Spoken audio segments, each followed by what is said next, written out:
Adesma maya mamunyana ha ya makwaba nita fami 19 wasungu a wutie no ye chogu live every ship house Abeka Junction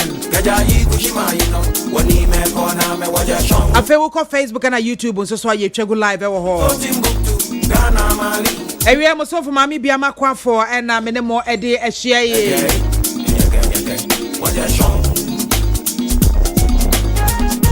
Yadi aside ni kabia makunlu Ghana Limited womo ada roma womo ebo yenchi dom kunlu for se awie men kanche womo di nwa nwaso ahodo bebre no womo di abadwa so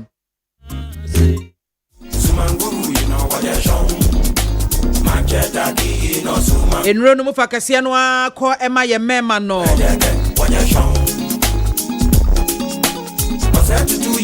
Bema opese o sexual energy no ekọ a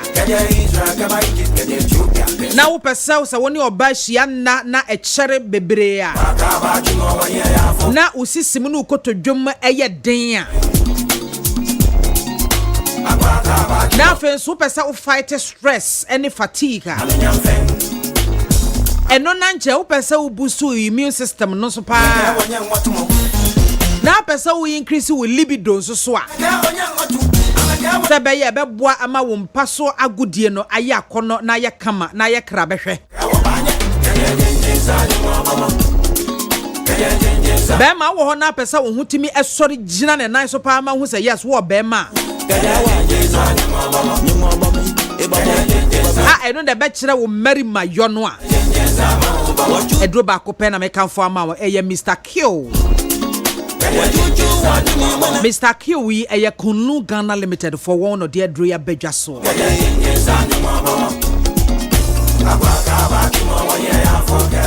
No be why ne be boost to sexual drive no. I'm wedding paswa grati mudankasa. Afen so bema prostate etete wabrabo. Anhwe ye kura ne de rubber ekwa akoto bemem. Hey! Them say you no fit jump. Them say we no go fit jump. Mesewa hunchu capsules aba amao. Eno ane anu yie no. Bema we low sperm count.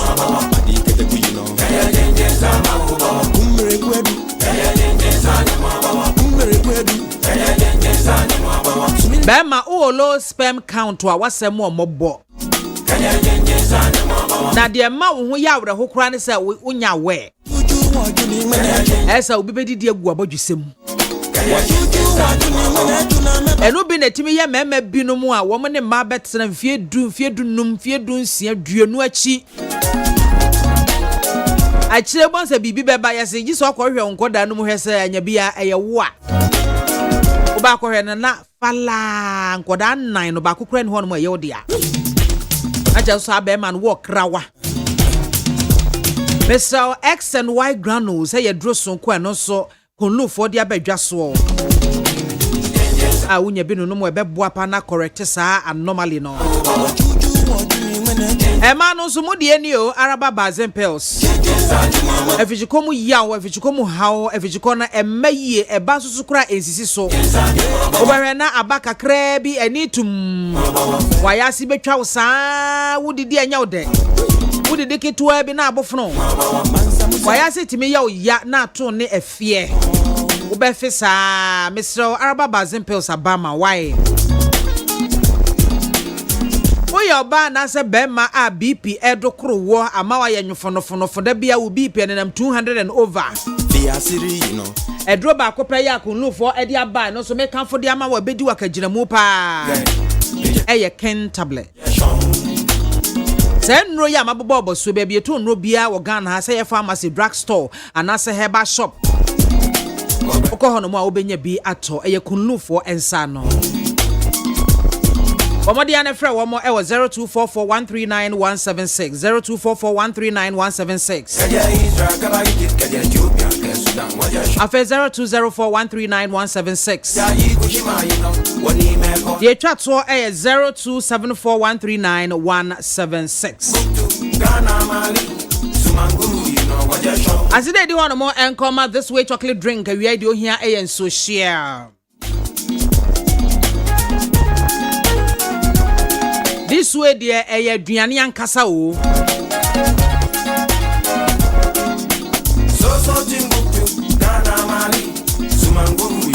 Ube nom ama wankasa ho me aka ho kama. Now the special ice natural mineral water what dia hono mu. Now the ice cubes papa be special ice now why the cubes no. No ye dia gum snack papa unya te say bia your friends say meat pie bia shepa. The sia na ye free ovi mu. Anase bofro to bia share to gbe we sia na ye chia wie. Anase mpo de brodo ya no apayi kakra fela kakra na de ahyehye mu no toast ne kama. Bosso papa na ko me bia brem mo ambati ba bi nka. Dewu best point savings and loans is kakra bia wo do sika koto no mo amini atum da. Won behwe so abo ban kama de ama breso se wo kwa koyi sika no a pintin. Usika no bebo ano kama sanyansi hu kra de abia so. Imekoya da roma na wieye wo mo ebo echidom na de me manti dwumade de aba besom mo. Me dwumade hu kya medin e de MAAME BIAMAH AKWAFO. Wetimi afra me biamzi 1 anase woman gada anase biama brofode anase yabi ofra me amejo sododo ebusuafo production crew so aye krado mo bomichi dom wa hasei Joe Odame Adomak Jerios Ajo my friend man and I Safo Abdullahi Dasmani. In front of Pabisi Sabri, me who baby Dasmani wafa. Them say you know fit jump. And so baby or could be a minim say obeba. Them say we know fit jump. And na I am a dofu me no one more I would die. And now 11/11. 11th November 2025. 2 special people in my life are celebrating their birthday today. Mia medofo papa akosia sapon. Eguafo hema. Ezi a woni ha. Wo bom frama. Ako baby awo bia wonyame enhira wate no nkoso a enya okese o mananim tie enya kese wo so. Ena mia kasama sinemu ba. Eba wo twa to kra meka echire. Brother ni Prophet Daniel Afre Jamra Adofo. Enne wenye mfie porepore enkono 9 years. Onyankopon twedi ampo woni yen adini yie papa na nka menso me ne hwan se mento ne honwom me ne ho adansepa emfa nkyira man enso awurade de ade a enye no ade a asai no eno no ofa ye ne yie enipa bi tete se ye nom eni awurade aye yen sa ade Nyankopon ye bia ye anka wo die san me ho ne ko bi samase na hwe baabia mi firi ya awurade adom nti wode maba beduru ha awurade na dom arakwa edie na wie ayeyie enka otiasefo Nyankopon ni din da se o menso wa mama wubie na me boto so miensa wonya mfie nkono Radan Prophet Daniel we may wish you a glorious happy birthday wate otwedi ampo Nyankopon ema wonko so nyini ewo ni nyansa ene ni hunu mu emu rade mo ho ban omo anim nya densen watamfo ne osayefo be hyehye ginatuo biara ye bona dane ko won so back to sender in the name of Jesus ne nyame aka no na waka ne watwro no na watwro emfa ho ne odasani be ye enkosia ga Abusiafo enti enemi nyina eneme beka me ho na me wish wo mo a glorious happy birthday papa. Na me kanfo ama enne 11th November 2025 yi. Na yes mere no kwa na echo. Engakran we are approaching December. But adia ba ko enne wie me de ma wo na odi ato koto dwem.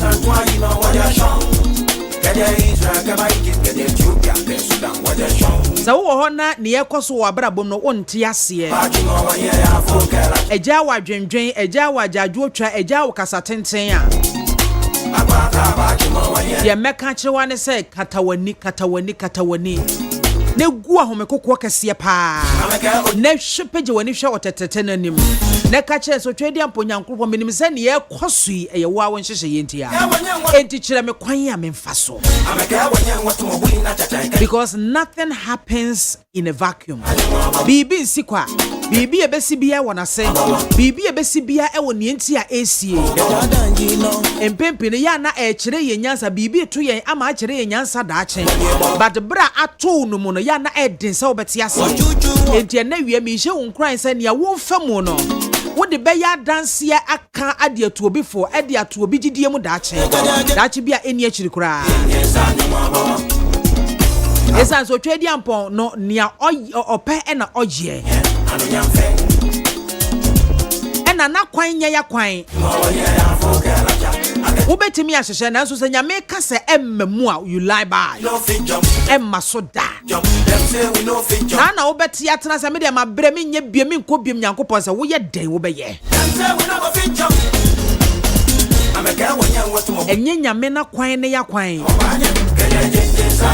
enizi na Bible kura ka se nipa besusu ni nyina wona koma na so twedi amponyankopon no na bemma de ye wose bemu no abem eti awie mi hye unkran se koso anya gidi wote atefo nyankopon mu wate God is still in his miracle business emfa ho ne ne awu fam wodofo me say wo de beya dansidie na wo de atu afofrofo awie yi mi si ha echia opi medin ede MAAME BIAMAH AKWAFO safei na wo de wafidie na to ano mo a ha ye Neat FM me mainti en waso egua otie no ye Ghana manyosem enti ne yasinkonwa awie yi ya ye de ebremo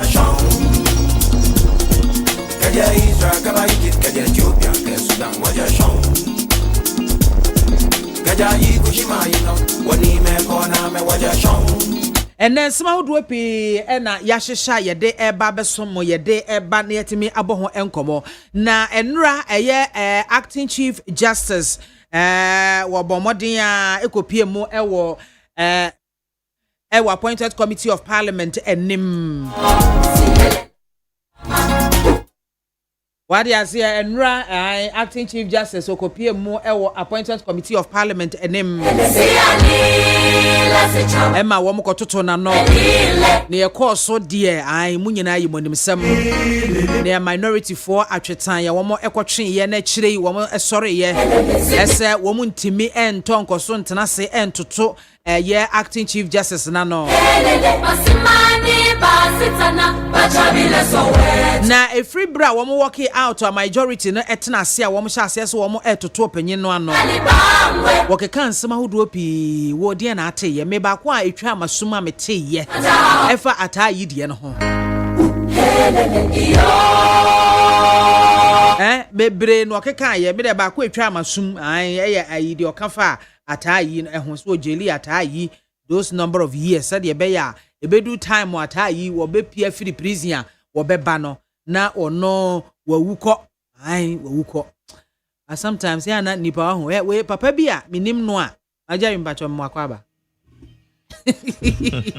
papa bia minim no a wo yare eda wupa so nim so wawu awie enti wo so odi abro enti fi a wasi a wo so odi jane mba no na ope otofo no beto fie no obi beto fie no so nim so obewu akọ odi abro enti nipa no beto fie ni wie ya otua ne ka ene ni sika wa base tam wodi bia de bi to nro ni ade ne ade hwe no to nro ni ade ne ade hwe no ni to no ya de ko hospital ha ni ade ne ko any 3 months ya papa na ATSC for me papa ni fie so no wato what you say akwaba asemo ye no na say am yadom de am say na won so e Nyankopon me hu watch say sana koye ntina hu mi ache mama say hu mi ache me hu watch papa wa say odofo na hu na ache just me cry me nwanwa say e banza na obi ani ache o ka say hu mi ache obi ani ache sa ande mo ni nye wa na ni je na enko wie ba bia obi ani ache sa aha Rade Nyankopon. Yes, me da kunu suni o. Enra who follow vetting committee, okay. Papa. Me ba ko eto masumi ata yi de no wo de na to waso. The woman is ata ide na wo kan no. Na e say be sa ba yemu bia ye wo nanfofo a wo mo ya judgefo a wo mo I pass you through the mill. They be a peace court judge. Be Supreme Court judge. See, say do weekend. That's all. Adam for judge in his at when is and that's all concerned with fear. So when we didn't come out, you moving a year privy to that. No, they are a year justice buffer bonny kind. No, me, I'm not surprised. Okay, so because of many a judge for be a D. Okay. A judge for no muti adwom na so mu bebu aten a. Enye se wo mo ya na wo mo bu aten ne saa wo. Mom so bebu aten. Yeah, wo mo consider no ma bebre. Okay. Especially no ma be a year for national interest. Okay. To say election petition. Okay. A judge for no be a view so no. Wo mo consider no ma bebre o. And yes, sir, one more year, ya said yet, and I know my kind of there be. I almost signed you on my no. 1 month almost signed you on mo. It's immediate the Aura just as Buffalo Bonnie Kai. So Cassa or sentence in the pan only says, yeah, because I go bit to my man live imprisonment. Because I know I know bit to my one kung for. Because I tie you follow the case now. Yeah. According to yes nipa now according to prosecutors no hwehwemu said they beto odwa nipa no ye hardened criminal e just so die wu ku nipa we odi ni ankasa enti sana go betu mama no obetu mabuwa no kunfu bad no mabuwa no kunfu also 70 years so it still falls within the 70 years in my own devil 70 years in the my 70 years in je say die calculations you should time at 20 we say prison ankasa no years no ente say ye de bi and it is what the time e crop ko share mo no calculation na e wo beti because one mo no prison bosom and I stand to be corrected them say 7 months okay. Them say 7-8 months a new 10 yeah ma 1 year yeah ma 1 year be 7 months 7 months good esa na if you say away no bosom and enti one so one more consider no ma bebre na judge bafo justice bafo bone na onim da obewu and but your kind na me one say oh obeba na wawu ko hin nko ba bia nko ba bia ebia at that time no ya ebia na Nyankopon kra so ubedi 150 years and na ni nchiri makra so wo ho it is a wo na wo ka o ma wo nananom wo mo so and fa ne say ampa atai nzo so beba biem a na baba be strike ya oh no beba no say so beba so say so a pastoral leader yes sani ate sa wo me call no sa na o maka che so enti madam fu bi kra free oban che wa chem say no kra atai say reform it that is what they are saying so enti so this some no kind no it's not far away from the truth I judge for no so one more adwen wo mo ho so they say wo mu bu aten a no wo mo hwe because me kai say dwaso circuit court dwaso so circuit court obedi din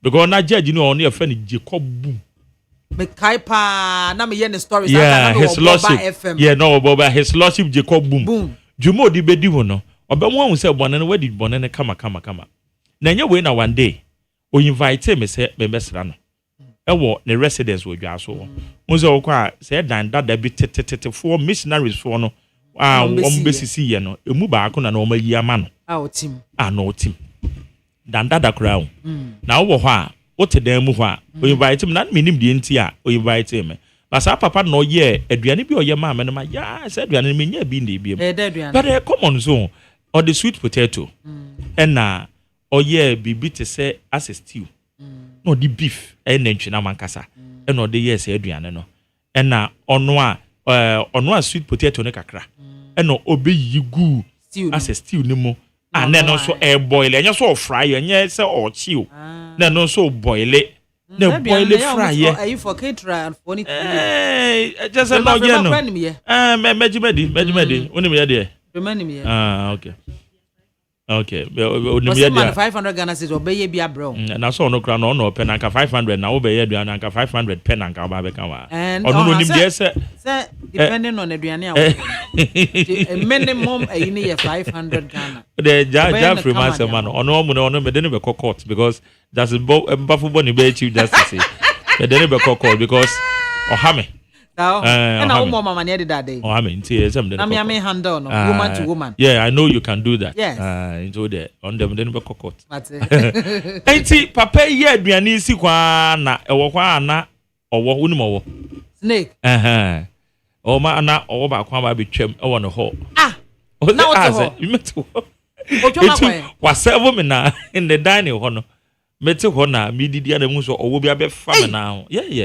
And out to one way. My way, na mitium. Mitium no be about. I say why, my friend? Why? I'm saying snakes. That's also. Dear my friend, that's the reason why I invited you here. Oh, wana bakon nam sili no. Sili na no say sure no. I'm not going to know where the obesity not the Nigerian in my Bible. That's right. It's not all demonstrate. Let me say. Or no shep atemwa or ye said the okra woka and the stories and we am out for do mutum. She baby ote. And when you are pro time and yet ne pese and moano Debbie baby a dining one then I want a dining yan or one in the name of and quote nominee at the end the bedroom cross or how what to me to go gram. It is Sabrina Fenting, honorable Fenting, MC, no DC, Sabrina, where you DC. Honorable Fenting, on an ADC, and go on the crazy we're free. I just over free. We're seeing the fear just about less than 100 meters away. And no judge in na, or no tea Jomoa, or Dink or Fasamono, or no baby or tinny. Our one at Cherubin, or one at Cherubin or no Mateo. Yes, no can some the chairman, one to no. Well, a human and easy. One more life is a ready to a boo ha. I told a big crown. Otimu go way sentences in the movie because on also Jane no baby ote and it no team man family man mesrano it was shedi sasa be na me adwuma a Virgin City it was shedi no say no abranti a waji din radio so me invite no mra me hwade it one weekend yeah it one to ni car o aba adwuma mo so hwehwe me and no beje me na ma no frame no so my good friend we are doing well. I want to invite you to my house this weekend. Yeah. No be prepared biani biama and na make us for the yes potato bibi still. Yes. Papa. Now that's okay. Me kai pa. Me ya me wife's cry say me ya sa konye bi man but oya na emfat say papa ne de no. It's biano. My wife ko sua. Na say me manu ko sua. So it you frame across case o bi be say that church bi na o so beti ma ya. Ya okay me the ma dwe. Yeah. Beef bi gugu sa na de na nche da pure stew. I say stew basa bi ba chale aduane da yo. And a potato no gugum. And a potato say dia ya no na say dia gugu. Aduane ya ma wo kan ho say ya sure say form with me callers no ebi. Yeah, ebinim. Yeah. Because aduane ne there. Saturday bia yeah. Nutrition. That's right. Saturday morning nutrition no. Yeah. It na one day na ka ye dia. Because his lordship Jacob Boom say aduane no ya ma me there. I say I'm so waba high court or appeals court. Yeah, I'll find out. Me find out. The current baby are over. So na judge ni okanasem. So inti eto de bi a judge for no. Wo mo dwen o. Inti na make say sema Justice Bafuboni. Ekano. It's not far away. Yeah, wo mo so ana wo mo. Only say onya ade na beboro so na sentence be answer on the maximum. So no for say maximum peak in obey you so fine no we use so they say it's out of no one it's a man for come yes and this could be go kuta discretionary powers no discretionary powers no ho it ma usa man for can some the fan ho e be true write ups akese say je then so man personally but the reality no can you know the reality Omususu ye nipa. Wamusu ye nipa. Because nipa is who jailing no. So why jailing no? Some number of years na say na nipa said ya wo can na okoba. Ye wonim say hardened criminal. Wonim say nipa no bo mutimi koba ntem so still no mugusu di bone no. So wo mo koba ntem na wo mo say di bone wo judge na ye ne saa no. Wo kwada ne so beba wo so. So that's wo mo threaten won bebre o. Omo threaten won pa. It omo security some no you find serious as a country. Yes, and only idea na o man say ye ni ko hu. Everyone because to dey be obedru high court judge bi na be ote. High court judge na chale ana risky. Ba minim say omo wig ni so nto ya na nkrofo suru say bi on be ko mo ho na na. We say obi a wabon ho po say obedi wawidi ana ono no an fa say no ama no. Da wabon ho po. So obedi wewu no. On dey na omo check say ade no. Obi wo ha na bia on the face of it obeka say well obefa no sa so they say on the face of it so you always say o Nigeria me who nim say ga wo ya jaja ka ho be yemu pa yeah me there be na wo ba be court I said the me manim dey atena ho jaja me manim na hwe I just say wo ba be court I said the me manim e dey ahwe wo no apochire mani bi ahwe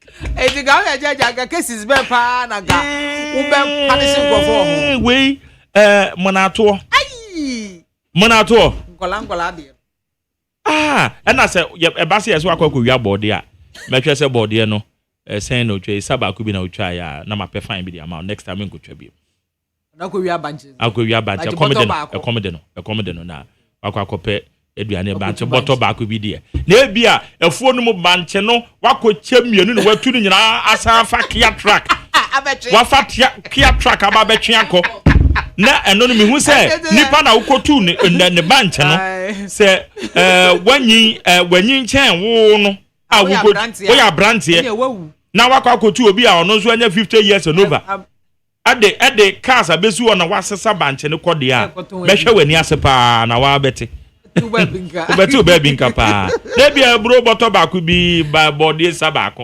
E come de no. Eno no ye be fine ne kakra bi ne abon kokko semen ko yibi. Na rape. Na sa rape no. Any defilement. Defilement no kra de na ehu. Defilement no. So ho. Because eno no odada akoda no. Odada no. Na je se wo de wo mpanyi nyansa adada akoda no. Because ye nim so ya akoda ye minor. Inti ne ka kire wo se ono no men daada no ntimi ndwen ma ne ho ontimi ndwen ma ne ho yo to da bia rape no krampo dia na to da bia ne panu mu wa no ma hyeda o pese ogu ni panu ma sente na ubenya adade atwam yie age bia nipa no cheda ko force no yie but the defilement in there all say no daada no so dia say iti atemu adwuma no the fed no sa so iti atemu adwuma no de well biama enra metie yura justice bafo o kan sem bebre na da bia no media no one say yemma amanyosem enko wura yatamu adwuma no if there is a perception out there say amanyosem o mampanyin bitimi influence judgment sansem no say ye ka no kura nyame ni panim egu ye judiciary ne ho fi because ye wokwe amsa no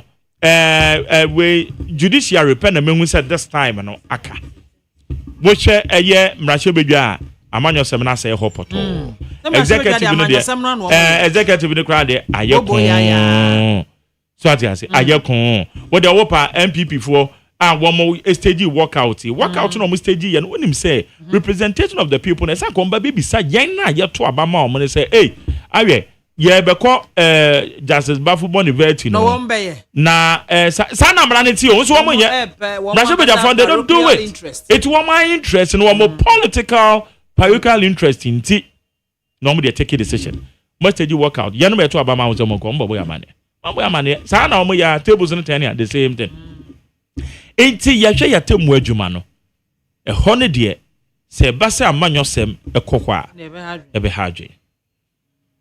hadwe papa Mr. Sanita no so watch. Oh, me jene so. So ni enfia o de besere. De manes. Sanita na so ono mu zana no do no ba isa hode ba. Hode ba pa.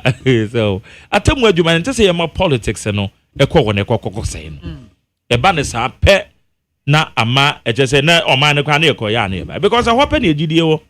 Eyenim se bi obi ene wo ye bibia wo de ne bekọ ho. Na se wo di nipa de beko anase nsem ne politically affiliated na eba se ekoko na yesusu se because ye share dem hu evidence bia o se da bia ye ka na president bia o influence your friend is saying o influence judgment bia judge bi de beba bia president bia ye say sa de na me pese sa perception no e say yes ebe wo ho because e wo ho a ebe ha dwen ebe ha yen e wo yatam adwuma na ye no it will really disturb us.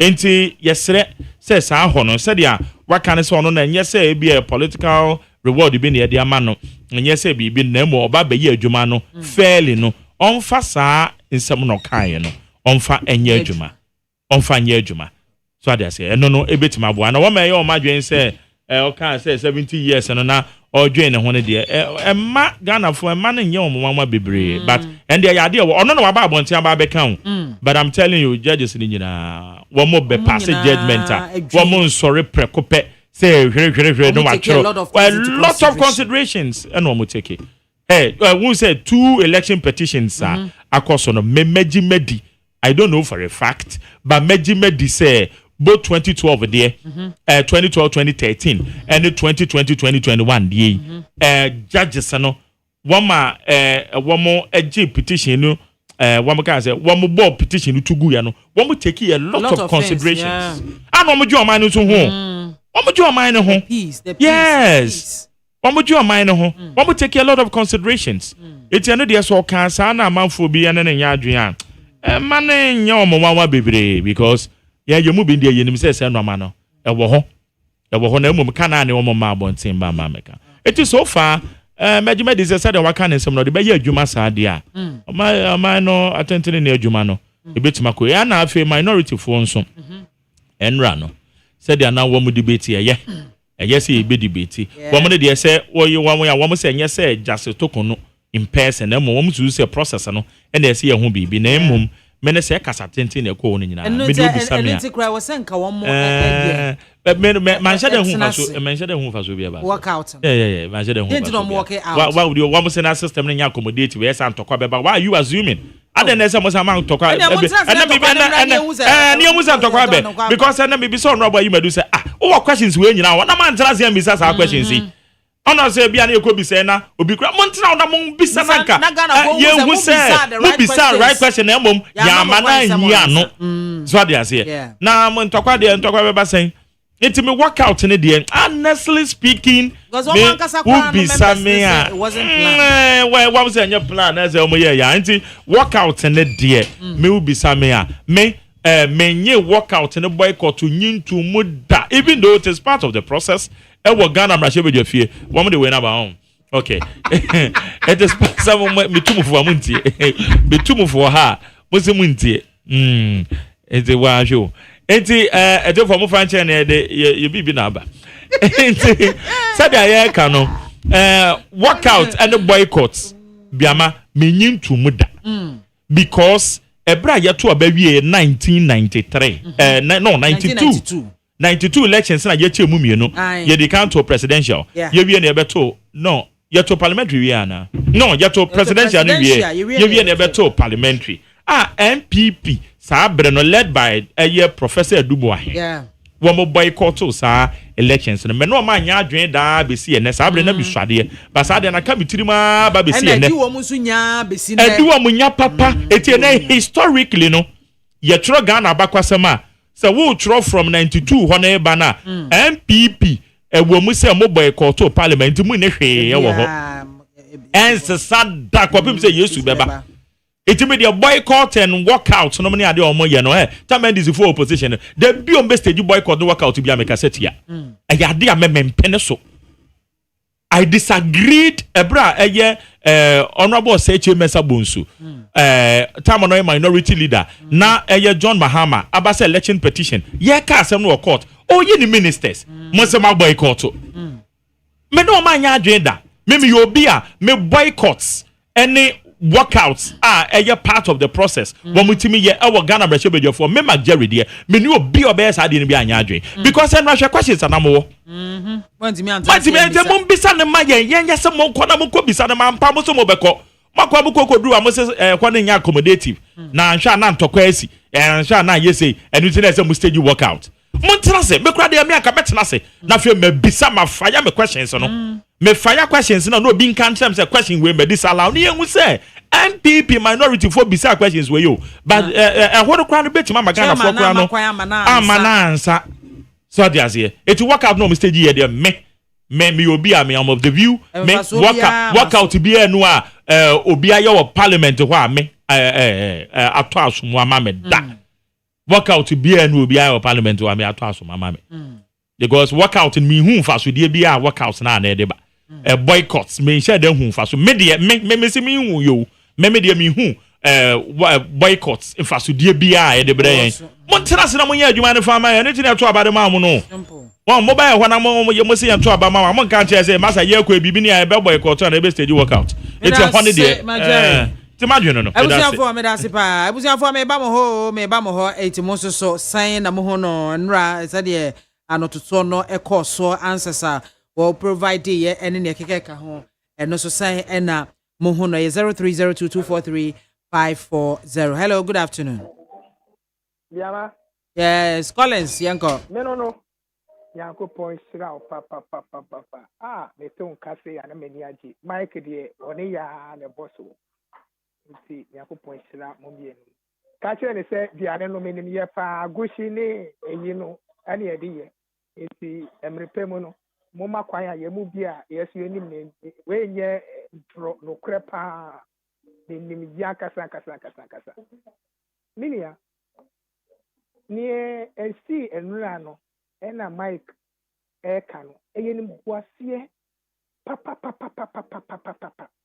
she o boycott na eyi beti no emaso ana say o boycott because of mo party for the sheshe bi aba intimiyendi ye party for emra no so yenya de sa na chese ededi pefe bi amase iti chief justice no obi na ebisa say yen kama no say so iti no oyen MPP ni from 1992 yenya fofu public payment yen hu say chief justice bi eye MPP ni ana say NDC ni ekoso enrai de adedi pefe o adedi pefe yen tinu mai musa media me say say MPP wo hu metu omufu for the last say omo leadership e wo parliament no omo sisa omo nyina na niam koso na omo ye ne de omo party ni na omo tete wo pan sam because enunyam pa de enunyam de abo MPP sune ne hwe se de NDC eni na bai aye enunyam up to 11 months ko 1 year ni me da say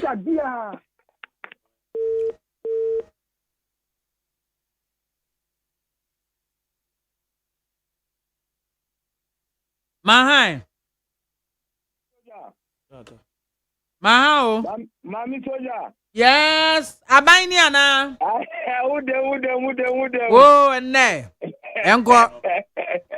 Mami Soja zenu fo nyina tia wai. Mejo amuso, me so me tia won. Da be na obeba betira ye wa ha. Yambo abro nya beba bedi wo ho wai. Mati uba frame na me more good reception why? Mate. Yo. Me bla Magdari wo. Asa yanko. Dia mani di Magdari hu ni se eduane bia oni mudi o. Enu na me pe na tuo. Enso ani mo no a. Yo, mami mbo ma baso. Mami Soja, ewia we asomo ameka wo your judiciary any vetting andra ya papa bafu boni. Ye vetting andra minority boycott yen. Yeah. Ade mi aban ma meninji MPP hunu kura ni se. MPP wa be mu a Mami Soja use executive powers no e dey influence the judiciary no and nothing na me MPP there many di omo baku say omo believe in fair process who shall perform for the president omo use executive powers na the influence the judiciary na ma chekwaya omo di tachuni Victor Solomon ni keti fasu. Then former President Akufo-Addo ya Attorney General chekwaya no mufatu say a judicial system. It be anyame one what that President Akufo-Addo be president. The same perception of Ghana nya or influence judiciary. Now even then your friend saying National Security Minister Kwabati Nenimu to say kwaya ya judiciary no fatu di asem one way no. Ebema Ghana for ebufu chuketie ebeba judiciary nusu chete ekoye ye fa tu ye appoint ye mami tokunu mami so je ye kwa papa medase pi mahai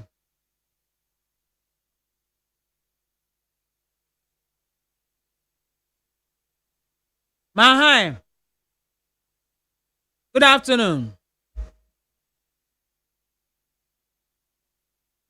Good afternoon.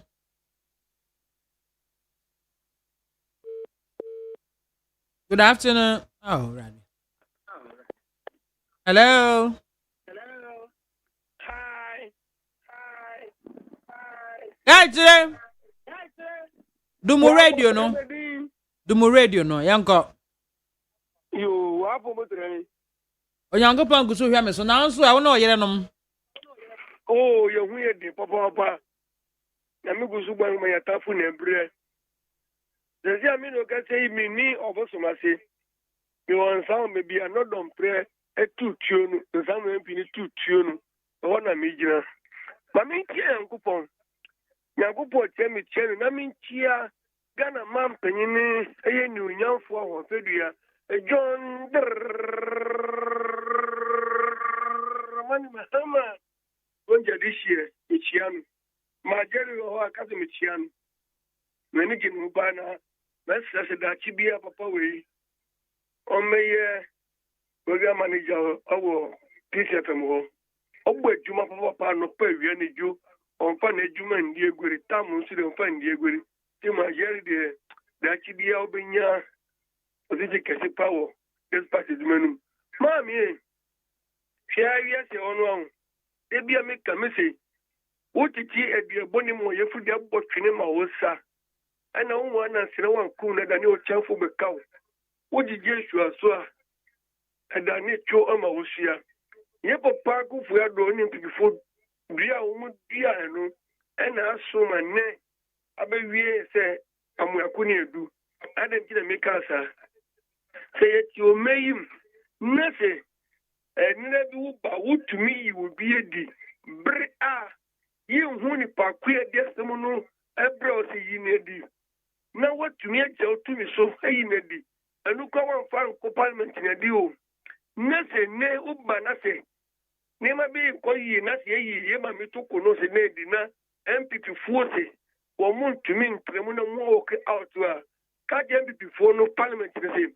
womu anyama womu fimu so entosi eti womu pea sebi womu ko tremense 100 years 10 years we mahama peso ye bia no betumi ayi maso Ghana fo ani na medenya miese se tumi na mahama nye no ye papa kufero nya sa tumi no because tumi mahama nye ye papa kufero nya sa tumi na mudi ile biba Mena say afternoon.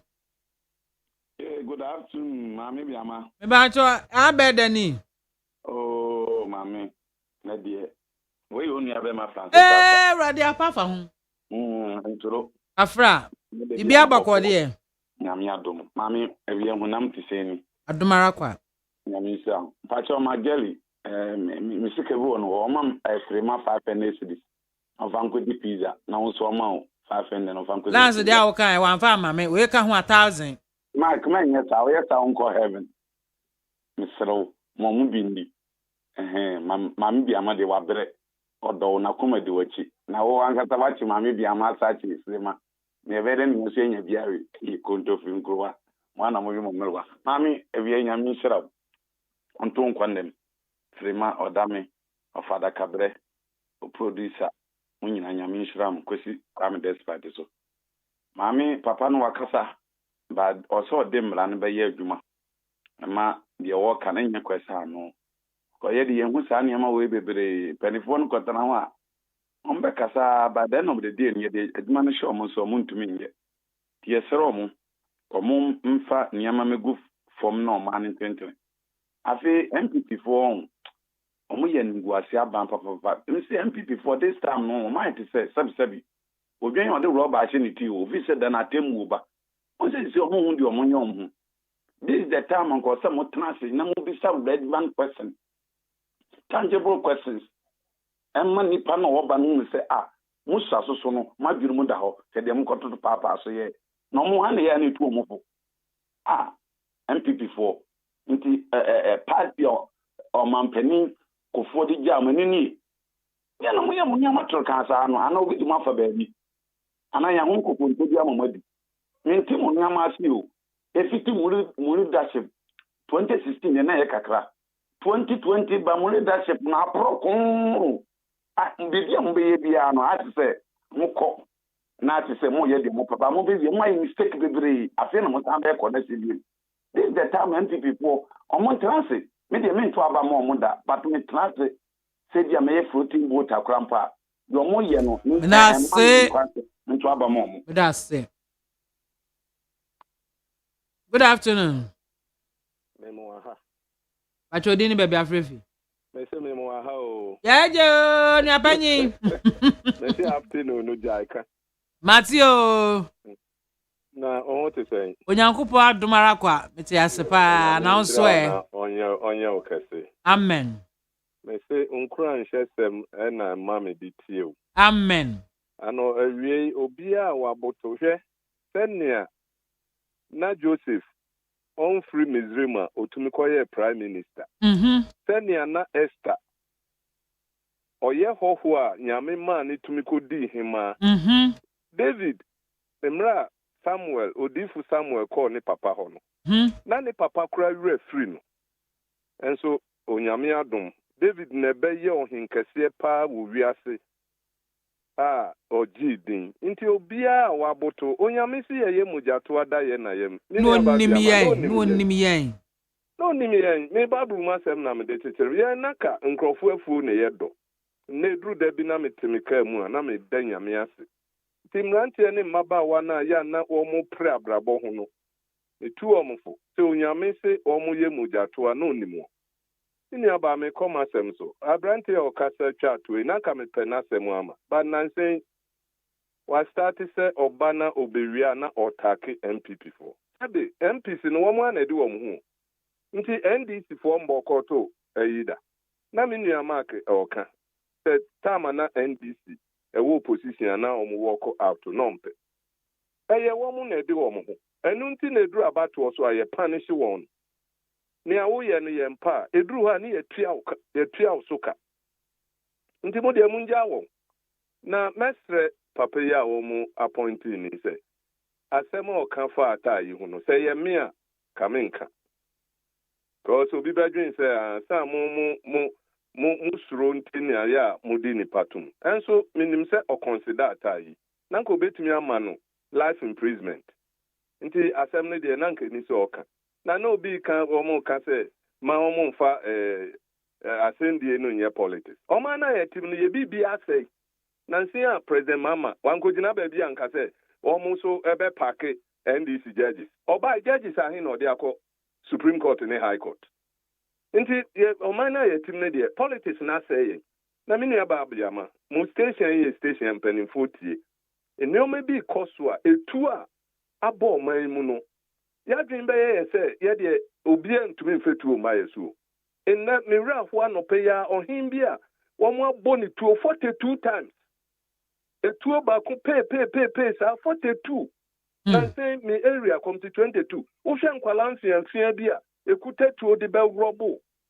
wo mo ye mobile money seta no pe tututu ye free ha no mo kwa etuo ni nti sɛ nyɛ tu a obi wɔ hɔ a wosɔ no mu kora wobɛtumi ato no akyene nti mesra aban no menkɔtɔdwe gu fam president Kufuor yɛ bi etuo no abɔ ɔman no mu no ɔmoma mmɔden angyegye na ehu me nuabaa meda ase pii onuapanyin meda ase mahan ya media mbacho udin ni baabi afrefi mepacho ka uti boyara ka mehrawo yo Dr. Newman yankwai uni papa na waye na woni mwate tu de me dimfie edu wotwe aka wo fie ho usi tutu kra ba edumpi mame ese magyari obale so wi mi tam sa me ne be kuto kwa o yo so de ba me koma se so aduane na woni mi ye ba be hye no no aka sa ebi wo fie di mame wa se na ya politics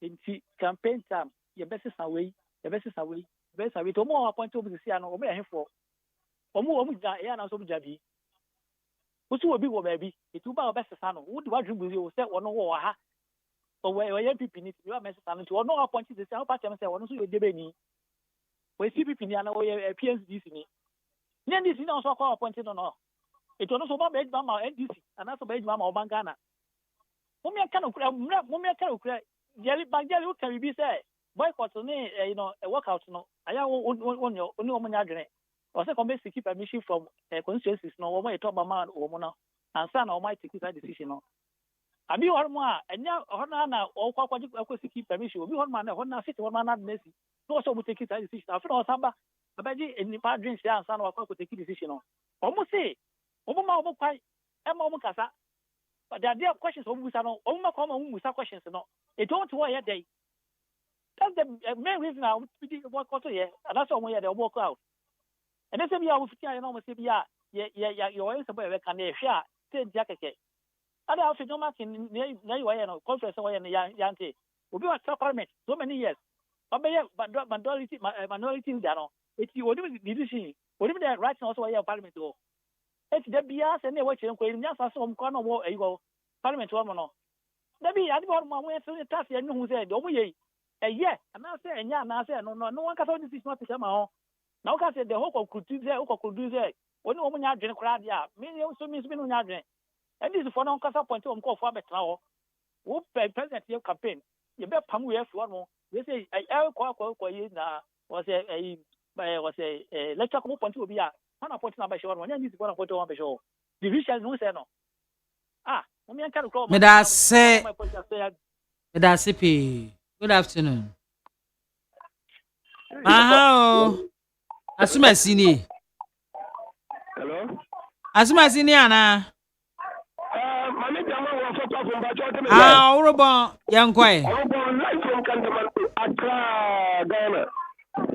Mami Bajo to Ngadia. It's on I'm at the Pindiment Papa Men's Petunka Pa. Mami, this is Papa Niconia. I don't know.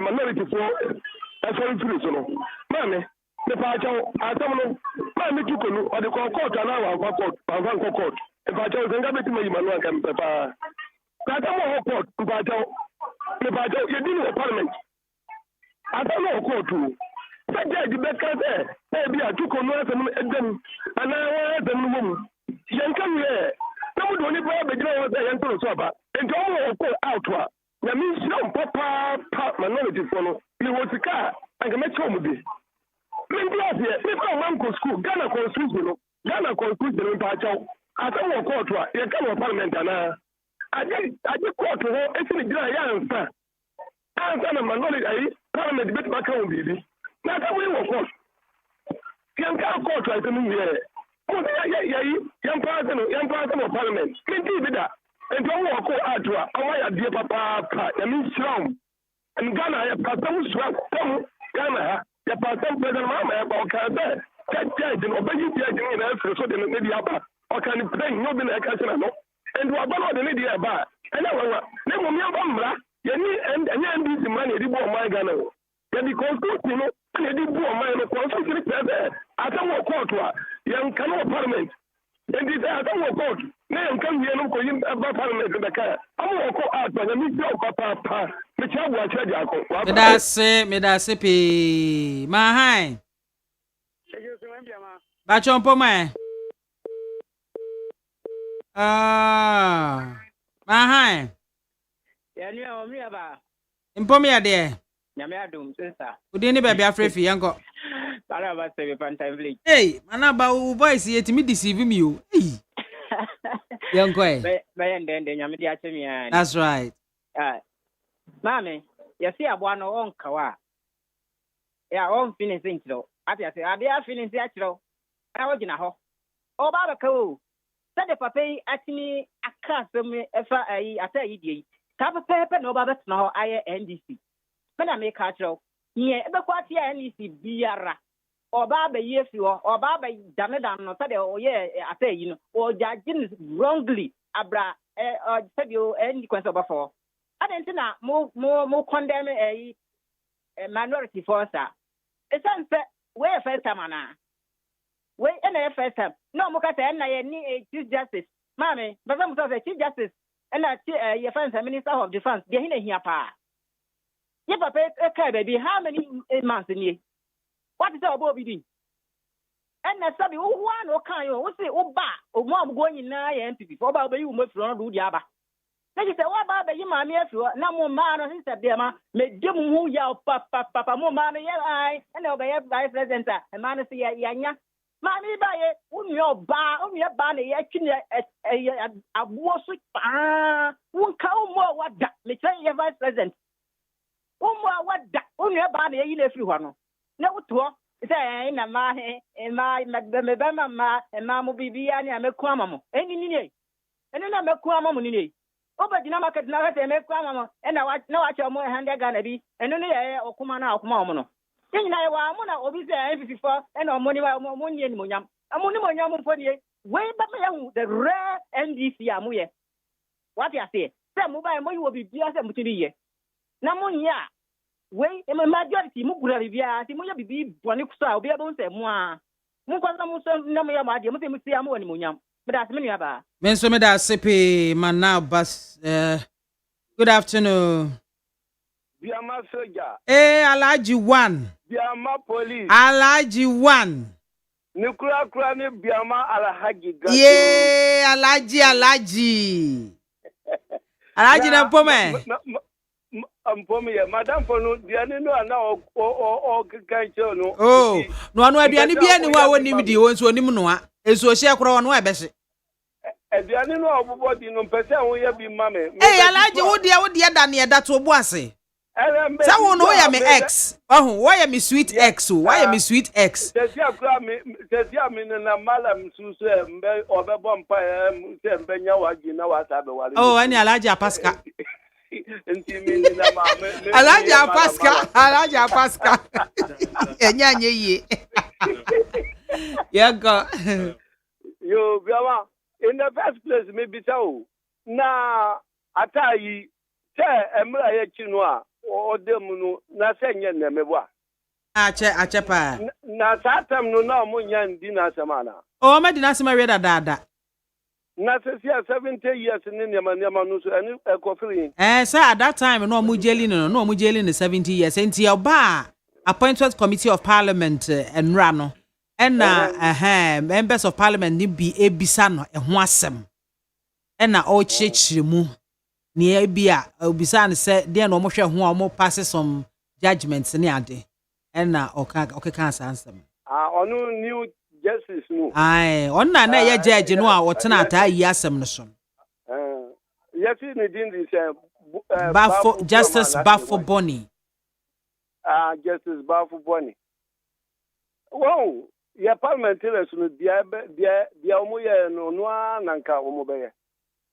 Anka omo nyesa anka mi anka sa mbe medi omo nyina di be ko ya disciplinary committee ho ama ya suspend omo nyina. But omo aye dia ye kuma pe. Enti me bisao enti o my Ghana hanum kese anu se uya abaya jimana se udia un doma manyukua nti obi ba na wa hu se un tane ki anase un doma manyukua ese omun yu unflo no na omun pede omun fa omun ni pambra na sana Ghana yesesia na me bisa o mami no omu tu no by force no na mami no no born ni sen Tell what to choir or did the ba akọ mebwa. And as you or my Ghana had. I don't know, something the allergy I can't real. Biamao, Miss Low, Mammy no born in the same. Nadia, but you need the meat to mention it. Yo, Nadia, and yen NDC for Moyano, until no quamwa. Until Mammy, boy, Ajima Oyano, and he said, who know be cockot now, Yako, dear, some no now what you for. Until Uzi by force, Kinkina said, Nipano time. Until you be a mucock to say about Omis Nipam, you know, dear Sabaku, Yantiman Casabu in a Mudibim. Obaku bedi for Baku subedi bim court so answer oba jagi asem na wa ya nhwemo pika answer or the judgment beba me boana enti se mumma mlanya agima ogana mama unfa de se we judge we woni yefa ye di asem kwa wandi maye enti ya ba na ba enti ya yinu apro honomu ade ye nipa ba se ye di asem ba court kwa ye ndi bimukura na omwadi asema ye yeta omanu Ghana ebe ye yetre omu hwe nyame na omu ye de fata na ye wo form no ye na omu kunye ye brepa ye hu kire pa ye di ye wa resemo ma omu na di omanu medase pa mahai undi sasa dena chala to sai na oyi na ese ubisa gado sa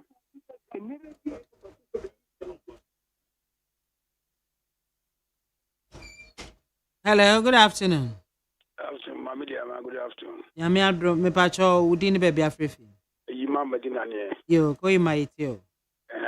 Mami Biamah, one say MPP for one was chira NDC for kwan for because kufo ba power no se na ye ko chinipa ye Rambo star chinipa no MPP for the chira NDC for 94 no mu nim se na ye Rambo star ko chinipa ye for time e no mo ko chi nkrofo Sunday kuna court to me ye juma Sunday ama it me jeli jachu skata Sunday ama omo ko chi jachu we high street Sunday ama Sunday court to me ye juma second and before now they say trend this for say na ye wini aba our police station the same before na e no mo ba no e no mo kire nendis was aba no ye wini aba our courtroom ye police station na wini aba o na 2004 no ye kire mu sa no no buafu the same thing no sa kire this for say na ye boycott kakra ya sorry kakra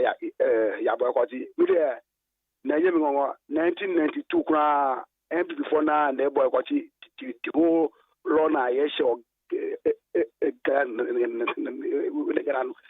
before and boycott say woman that carry phone to me control 1992 policy law one no boycott law no kakra no say no boycott say no mo sa and this for kwan for send this for so about position what would the same thing ebe yo mami we chief justice will be to begin as uncle no see what to call Jesus or Bansa. After you make it to be as some call in the 2 hours no just someone have Mammy Georgina Wood by no for the pointy Georgina Wood. At amazing Mahama, one more using Haman Tamasui. Now Mammy way there I didn't know one will because what MPP member or MPP member and no will man never for no much say judge for na mama point mu no wo mu kire ndc ni back wo mu like na judges na nana do point mu no ye betumi achi mu say we MPP ni wo mu kire judge back wa mama point mu say we wo ye na ndc ni mama jama bye bye Ira sepi Mahai Bachodi Borosini Okay, Meshach, Bibi Abokode. Boko, Pastor Amasomo. Yanko, Meshach. Mami Biamah, Ghana, your court cashier. A jolly man in Swassa, a Supreme Court. Chief Justice, former Chief Justice, to me. Or the alcohol, almost the finality about. As a you know, a no class. And you said, my minister wanting to want it. na ɔde asɛm no ɛkɔ ECOWAS court a ɛno no ɛnti kwan sɛ ma ɔman yɛnkɔ anim ɛne yɛ adwuma a ɛyɛ sɛ yɛyɛ ɔpa wotwɛn sɛ ECOWAS court adwuma no a na ɛneɛ sɛ ɔman foforɔ bi wɔ ha a ɔmbɛba ma no na wakɔdi chief justice ɛwɔ so deɛ afine na ɔman a ɛyɛ Ghana deɛ yɛ Supreme Court kɛseɛ no waka ɛde pɛn asi so ɛde stamp asi so sɛ yɛ yɛyi no ɛyɛ ne kwan so na ɛno nso ne bɔ majority leader aba so papa ɔnabɔ Muhammad Yalika afei na ɔma Ghanafoɔ hu the important a aba majority a yɛde ma wɔn no so de biara afɔmakins obi ɔbɛkɔ appointment committee anim bi ɔpɛ sɛ ɔwura ne nipa no down obɛtumi akasa 30 minutes 1 hour at the end ne papa bi ande etu mu ma na ɛna majority leader ɛgya ne nan so ɛkyerɛ sɛ yɛyɛ adwuma de ama Ghana yɛntena hɔ ɛma wɔmɛsa anwea fɛ Ghanafoɔ galim ɛno nti mepɔ wɔn aba so na NPP yɛ ma wɔn susɛ sɛ be Ghana yi ɛyɛ wɔn dea ɛnɛ wɔn adwene ne yɛdi bɔ ɔman yi deɛ Ghanafoɔ pɛ ana wɔn ato aba no de ama no ana wɔn agyina so wɔn yɛ majority si yɛmfa ne ɔman nyɛ yie papa yi bɛfo bɔ ne asɛm a yɛka yi ɔma pani kofo mpo ɛna apɔnten no ɛnti wɔn mga sɛ NDC nipa no ɛne sɛn ɛne NDC ni apɔnten no ɔma pani kofo pɛ so ɛne apɔnten no ɛkyerɛ sɛ yɛde mmara ɛne pɛrepɛre yɔ ɛna di yɛ adwuma ɛnti yɛbɛkyerɛ ɔnabɔ afɛnɔma tɛs ɛne ne macro minority members ne so ɔmo mu ɔmo ase na ɛbɛyɛ bɛta papa ma ɔmo sɛ ɔmo bɛhunu sɛ Ghanafoɔ abɛgye to ɔmo na ɔmo nyɛ adeɛ ɛbɛyɛ a Ghanafoɔ bɛhu ɔmo bɔ na 2028 no yàmà ɔmo bɛ sɛ 35% na ɔmo nyɛ dede no ɔmo tɔtɔ Ghana aha no yàbrɛ wɔn na ɔnabɔ afɛnɔma tɛs That's pii. Mahan. Maame soja. Bacho di ni baabi afrefi. Maame soja. Nana mo ako. Yo, yenkoi. Memo abaso egbaso odima e desert media. Maame soja. Ndra ya ye debate ya me ame party MP so won boycott no. Me no mo nya adwen. Ni senti ni say me ye wo Ghana ha ya, me ye nya atwu. Ye wo Ghana ha. Ani ye pass yi levy bill. Ano bi di court. Ye pass me be ye mbra wo Ghana ha. And Satan na MP no parliament won ka hwe amfa ho. But ye na me tokonu chief justice ye ina so. Omampanya political so omano mesina na mu. Mumpo ono omampanya appoint no. The din na mo ntna ho. Na mo vote papa no. Na question bi ese mbusa mu bisa question no. Na on answer na gada fo hu say question say mu bisa ye na oyi ara. Are we yan wo zo yi ara. Na so ma boy kotu nti yemo ma ba so ma ya de a. Me hu about body ye de ma mi anu yan ye de ma om.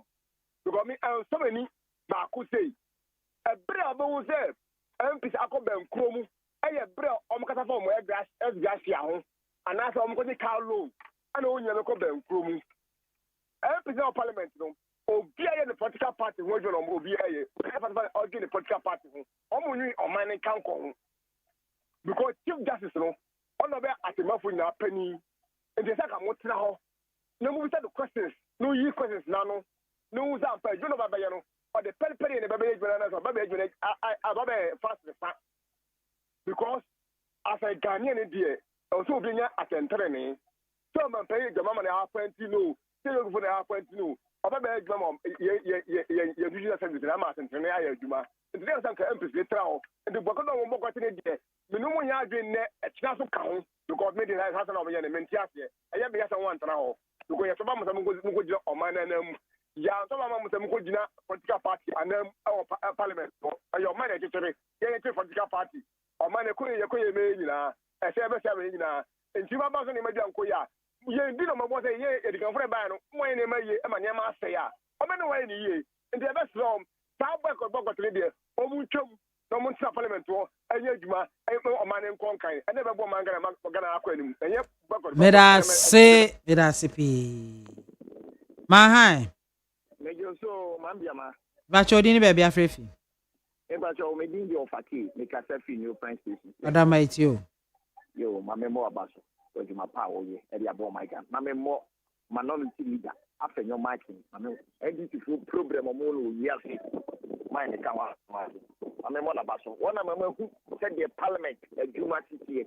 There's a sense I make payments and those who on the name and country. No, I am madam from a classmate in the question with that. But after you be who the echo. I think I'm a Jerry Cass in the boycott. I think, yeah, the meaning of boycott, and the demonstration. Let me Panadina warrior, one another in India, why are one pack, and two years the German who say, how much do we are warrior, one pet.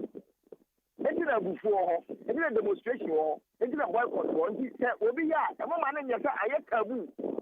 He said, yeah, she was here, and he said, and tell them, it's a boycott, not you, and a boycott, what they be, because minority leader, and the letter, former Chief Justice, last time, no. So pending our court. And you want to move your answer. And send a new way up. President Jomama on the man. What the number? I said, new. I know there'll be almost someone to ask. And I'm going to tell you because you know, we have to know. And you wouldn't imagine for a dear Bema who say, I do not know, and now I'm a mental, and it's a boycott. And you know, there's a no mistake. A Jumana, a Jumana, you mean, now boycott now, and this is going to be bar. Sebio, a European, and a President Mamaka said, Sebi, the Brayadi Momre. Come on, you need that secrecy court. There be an NDC for MP. Almost say, a Bayan Yaga secrecy, there be on the court. That's a man done for a small more parliament. That's not this for that. The only go for Mufe, no more support to Amo. That's how I'm saying this for I am here. Then be that secrecy court to the Ombrid Guide Parliament. A human here, no more court. And if the NDC for me, man, then they are planning. I am here and again. Remember Ghana, and I'm saying Ghana, Papa, so call have your politics die. May that say. Good afternoon. Good afternoon, MAAME BIAMAH AKWAFO. Bacho dini baby afrefi. Bibi abako there. Yami adom. Mamusa o bo juma pa nyanko ponsa ne o juma pa. That say. MAAME we say on Abuja so amido akamba no ata na manu. Champion fu say nini. Yami akata we de wo hume. Yami. Yankwe. Me bo abaso. Na makatre million MPP college ni na say. Omunka o makoma ntu o muyam. Na enye omu na betre say de bebu o man. Na o ma bebu bi akọ ye hu say de no omu de ne tie. Enti ya ba omu nya abotre man ni emu man no. Ya ba papa ba o mampanyi mahama ba wa ba yi. Ame ye nya abotre man o mampanyi mahama. Uti mu se ne ma be ko smooth amaga na fo papa. Ani se ti na ma be kana ta me mame. O uti million ya o kata ko te uti mu se sam se ne bo. Ba wa ya da ya endis ne man no. Enti uti mi nya ke ma ne yi. Sama na mu gumu de o mo se sa tax ba nwe ye so. Ani ya ka em ka no. Ya ka sa mu ntie. Ene ya nya ba fofra wa ba. Enti aban we ya wa ba ne ni se de tie bia no mame. Ni nyina ya de mpa bota yo mampanyi Muhammad si ane mabeko yie anu a ye nyina ye mpa na ha ekomu benya na ka de MPP fo be fa na ka ye andi fa da bi anya ne sa mukura sama na mugu amamu no mo dia no masa ye ka ye 333 o ye tumo te ba ye de se de ba ya ba no ye ni se ye be bu ma na de amaga na fo nyina etu obi aka na kuma tunu yem na Ghana no be ya mni na ha to mampanyi Muhammad kra etu oba be die new city kra ma ye mpe we de pe de be ya be ko tourism ho be ko akota bibia kama ama bibia di kama e pewe ye pede be eti me maami e ana wi de so ide ya fantastic bibia be kama NDC ya nyame pa bibia be kama nyame ka me da se pe we for ha de en course no nyina ye de mo sie Tuma do pin egu apono so aye ba abedi ho enkomo Chief Justice nominee ya ye go through vetting and right ye beka ho asem Galam say ekono edaso aginamu o attack on Naimos tax force no yenhwe are people ready have people been conscientized well yaya crowd say ye pese Galam say ne yetu ase ana so omanfo area ta say Galam say no won beboa me etu ase ana because ye kase de ne etu aban ko aso aban aye ba kofo ne nsa ensu nyame ne kata etu omanfo no ankasa no yaya krado sa anya bia Galamsey no ye betu ase ana se e wo se leadership eye bibi ansana tana moto na timi ayadwuma na fa Galamsey hu no na His Excellency John Dramani Mahama edi atudwa chem se nya de o ma na bamu abu da biara da wo beto akoso akonkoden kopembra Galamsey ye betu ase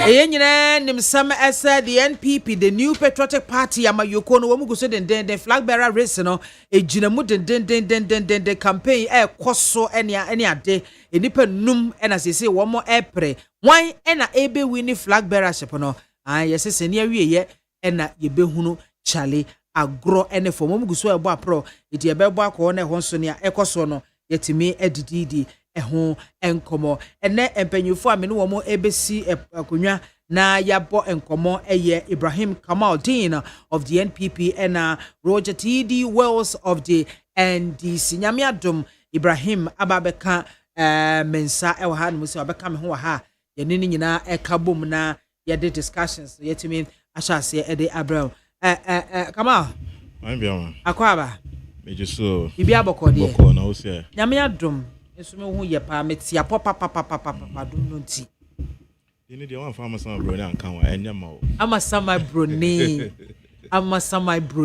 Kamal no dos Kamal Ibrahim Kamaldeen aka amasama broni oye broni 50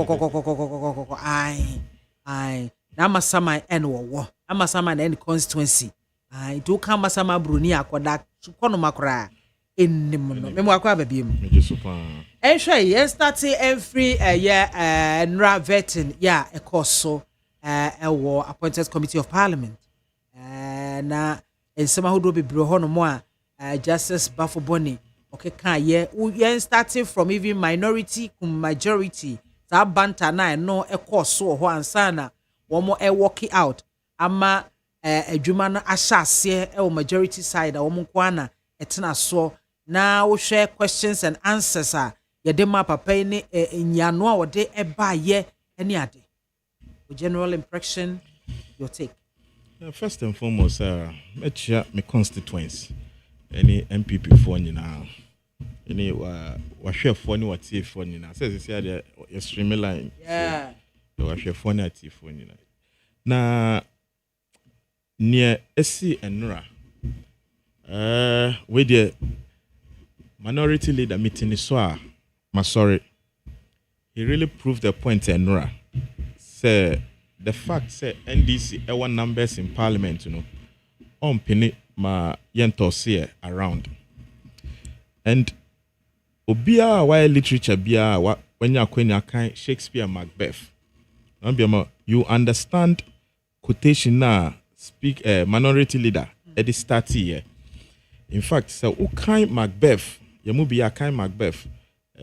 Shakespeare natural Act 1 scene 7 a kind portion of it see by here upon this bank and shoal of time will jump the life to come, but in these cases we still have judgment here that we but teach bloody instructions which being taught return to plague the inventor. This even-handed justice commends the ingredients of our poisoned chalice. To our own lips, he's here in double trust. First, as I am his kinsman and his subject, strong both against the deed, then and has his host, who should against this murder shut the door, not bear the knife myself.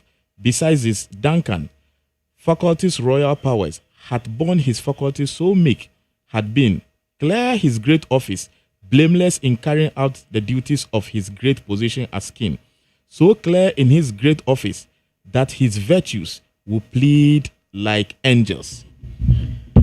When in a so kind Macbeth, this portional leader a can yano. A year, say Macbeth for free war market defending or chrome. Omo bedru ya na ye born abaso. Or he no born abaso no. E ka chance obi wa besrano. But because of omoba before me and Sabia Shen bo say he will be contain of Glamis, he will be contain of Kada, and then king after. A promotion within the Omo military ranks no then. Obedru Kroma na sa two positions in the buyer, so a Tony Trim say king year after it means Onu Macbeth no baba be king. So no baba be king, they are on free the lineage of Aman for Mudi Ahinienu. So the only option for him is say Obeku King Duncan. That is the setting now. So, like him to what happened in the removal of Chief Justice Tokunu.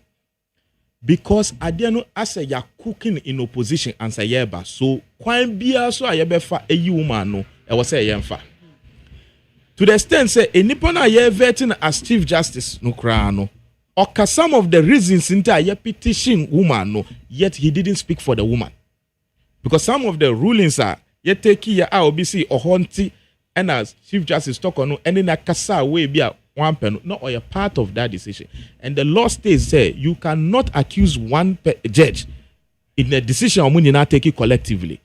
So that is all that happened and I was so happy say leader minority leader equity this position to make a strong case of what was just transpiring yesterday.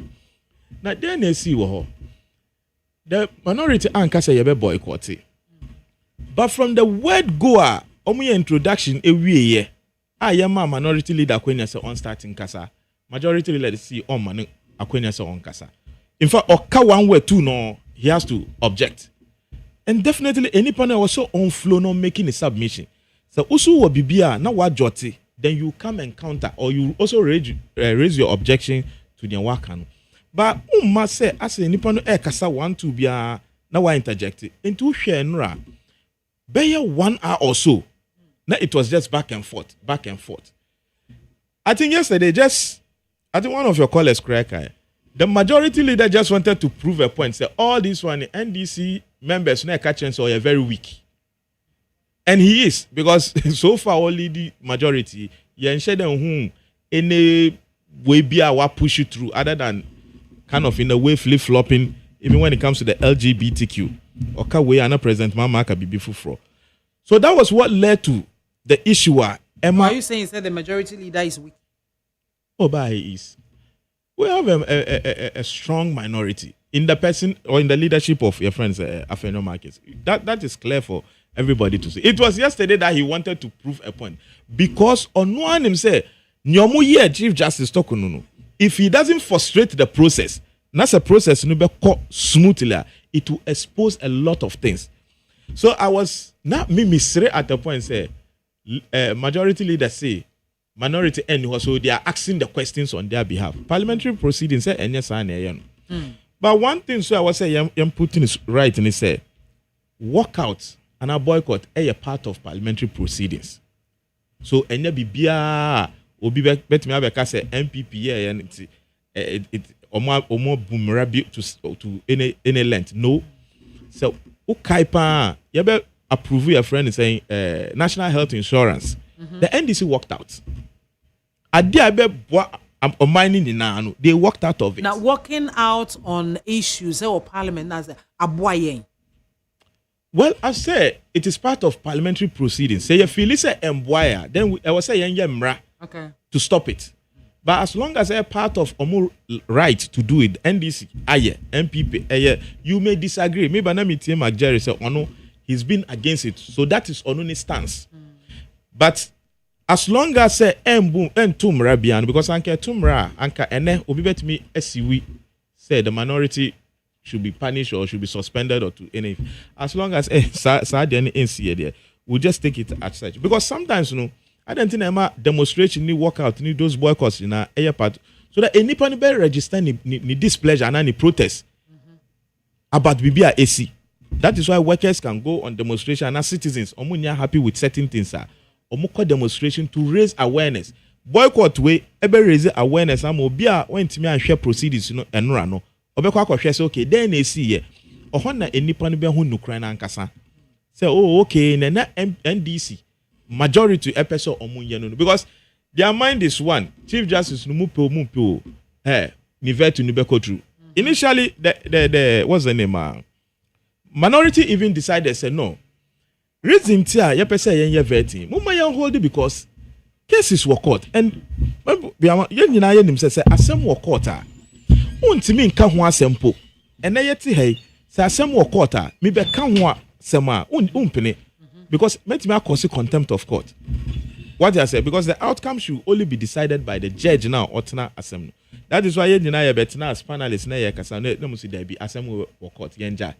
So if that is the case, say Chief Justice Tokunu is fighting for her right.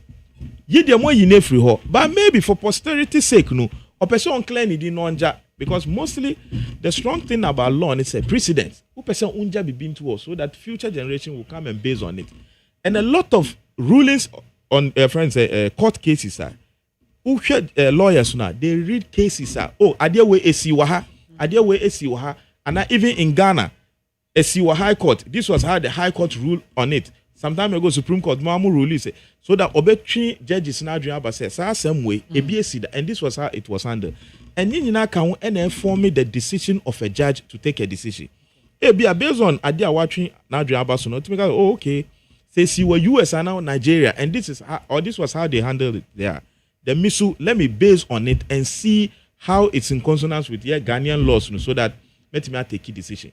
So I support the minority yesterday say walk it out completely, and it is a dent on this Chief Justice say from 92 every Chief Justice government be and president be no both majority and minority etnaso approving it. You may not like the person or you may have issues, but any panic true vetting. Now finally, you mean Chief Justice be about even at the appointment committee. How does it become a dent on him? Oh, but this we can say whether you worked out or not. So this was a rubber stamp interview on interview vetting. No, I'm vetting. Of course, I mean this and because sometimes one say obi bisa the question about say. Or ruling in favor of President MAAME in 2013 and or consider NFC or see Debbie or say because of a see the crowd feel disappointed do on him near present because of Philly say he has the quality what's the name qualifications for that or the capacity for that appointment. So who as Chief Justice the minority should ask you some of the toughest questions, and that is what will bring the best out of you. Responses Alabama. But as a guide you just to make things softer for you now. You don't prove to Ghana and say ampa ejumano put like and NDC for na fight emo. Even say Chief Justice Tokunu or your MPP member na there be only MPP member. So what dream say you fighting for Tokunu because of MPP for at Jinemuntu or your MPP member then you say be a new Chief Justice issue or your NDC maybe say or your NDC member na. Definitely mean to me, because even if it is, but there's no evidence. So NDC member. But the kind of defense are NDC no. One they say, what do they stand to gain? Is it because they already plotted against Chief Justice Tokono? Executing it and was say push it through But one of the cardinal things are and no vetting no. One say, ultimately, it's a player or bobo or dear. No, I call one mistake. Now causing it him to say World Cup 2006 Zinedine Zidane Obianim say he was a poster boy for France but one headbutt and a causing the team interview bet me successful but one commenter ubeka et me say ubibia and me banu metie sa comment na Chief Justice make say oma atayi 70 years because Osrose or man 30 years no pieba or be attacking the family. Then I think it is lost on the Chief Justice say Otiho as judge or sentencing amount for no. One of the things it was on fun to trim and now on him as a judge and he say you sentence people to go to prison for reformation and also can why do you think self-sentencing no cover he will still be more deadly than he was? Based on that, now man 70 years. Maybe or based on prison conditions, no. So, no as a judge, no, then reforms and our proposal. Till our Supreme Court have been nominated, no. Then reforms and our proposal. But no, as you said, there be way me money 30 years, sir. Or people be attacking me. Me no one can say uti hono. Your prison services no kra. O feel say unkofo o sentence o money na. O mokoba they become worse rather. And the society cannot drive that way. That is the reality. What is the reality? But there are people who've gone to prison and they've reformed. What about that? That's another reality. Look, sentencing is punitive because it is punitive to serve as deterrent so that obi and repeat it. Say be ata ekoye no, ye man 30 years. Intimisum say me yempo amaminjai. But who the wandering akoye fixated on one position say we okoba. So my question person maybe say Chief Justice. The position is very very weak for me say. who person catch him says time now who sentence Atai you know. So you're 20 years crying a man in 30 years. He will come back at age 50 and still want to be an armed robber. You never had the thought say by 30 years time no nankasa ko sua lesson go prison. Be from prison crown on crab start here advocate said Charlie some of these things you know and boy ebi na me yeah mabe drew her. And there are people who also went to prison and came back as pastors me boy or as a friend say philanthropists and a friend say like totally changed people. I think Jima also he even committed murder, right? I tell you, it definitely once a woman 70 years, it has nothing to do with murder but robbery. Me boy. Because murder there's no way he will give him 70 years because according to a statement uncle also money 30 years but Odrin so koba a murder case as at then of death penalty until recently they withdraw. So uncle your murder I don't even think you would have contemplated on the year. So it is very, very, very unfortunate say a whole chief justice who is going to be the leader, in fact, or acting chief justice already, who is the leader of our judiciary, are also upholding the right and freedoms and fundamentals of human beings. On the moment decided say or looking at this personal interest over the person's human right. There are certain things say on as a judge, I believe say they normally say the law is the law. You may not agree with the law, but as long as law is say way there, only law in your drink cry, you could tolerate. Me, say if there are people who can take this issue up, I don't know the legality aspect of it. Say once a chief justice naka, if they can petition for the sentencing of Atai to be relooked at there, and something can be done on it, it will be best. And on Nukra, I believe say obey chief justice. No, finally, definitely way the why we are in advance. So obey chief justice. If we are based on your work publicly, he has to have a second relook at the kind of punishment that Omar. He's a Ghanaian citizen. We all praise Obe Kwabano. He will be a reformed person. And I want to believe that Atai should be in because you're sentencing and he will cross over his 40s. I don't want to believe that he still has the mindset of Pieba. He will come and do the same thing that took him there. So I'll only plead, and I'll end by saying, sir, I fully stand with the minority. I agree with every principle. The underlying principle, which even the new patriotic party, young penny with this vet has to do with say, Assam court. You decide you may not fight all the right, no abuse all the processes because lawyers Becca say litigation must come to an end. Say the former chief justice Tokono Ekobia, there will be a point of a pimp. So until say a former chief justice case no, the very resolve will be BA no, yeah, chief justice. Oh, but that's not say no or acting. There's no vacancy. Say acting to say if a critical position like defense, grab a payment and Nibia, there's an acting chief justice. That vacancy is not there. You just came. You are late. Relax. So yeah. So I don't see why the rush. Say, what of say if one of the cases now former chief justice the court no on your outcome be a impact on committee now finding the guilty and into omuyi free or no, what will become of it? Already I've to it. That's what I'm saying. Say this chief justice, if he jokes, it will be a big dent on his image, and he has to find a way to remedy some of the mistakes. But Onangasano, the quote Mama from Shakespeare way, Utia Sepa, and the Panagasa were interested in all that was happening. Sanko, you will be based on principle. Cry. He should have said, since maybe I stand to benefit on this thing, I have to recuse myself. And he knows, as a judge said, there are instances where you recuse because of either a conflict of interest. Okay. And now Robia will be feeling says, some skill judgment into Nipana recusing. That I believe said he should have done it. But he felt said he stands to benefit, so he should be the chief architect of the whole thing so that he will come and benefit. But that's well, Roger.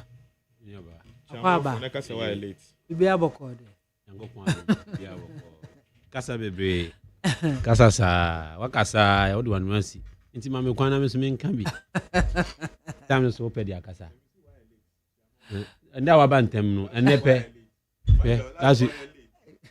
ignore him. Yeah, mame fa kwenye so enchi Ghana fo na omutie na me nchia His Excellency the President John Dramani mame fa kwenye so me fa kwenye so fine. Oh, okay, me fa kwenye there you have it already. Okay. Na minchia His Excellency the President John Dramani Mahama na mentia the vice president, the first female professor. Yeah, who hear me because I love the fact say Mba take leadership roles, and I said they are spearheading the hems of affairs when it comes to politics. Oh, here they are. Yeah, here they are. Let me pick him out. Now, Miss Entia, abemu appointees ni na omudi omunyansa ni omunim de ebo omane echidom.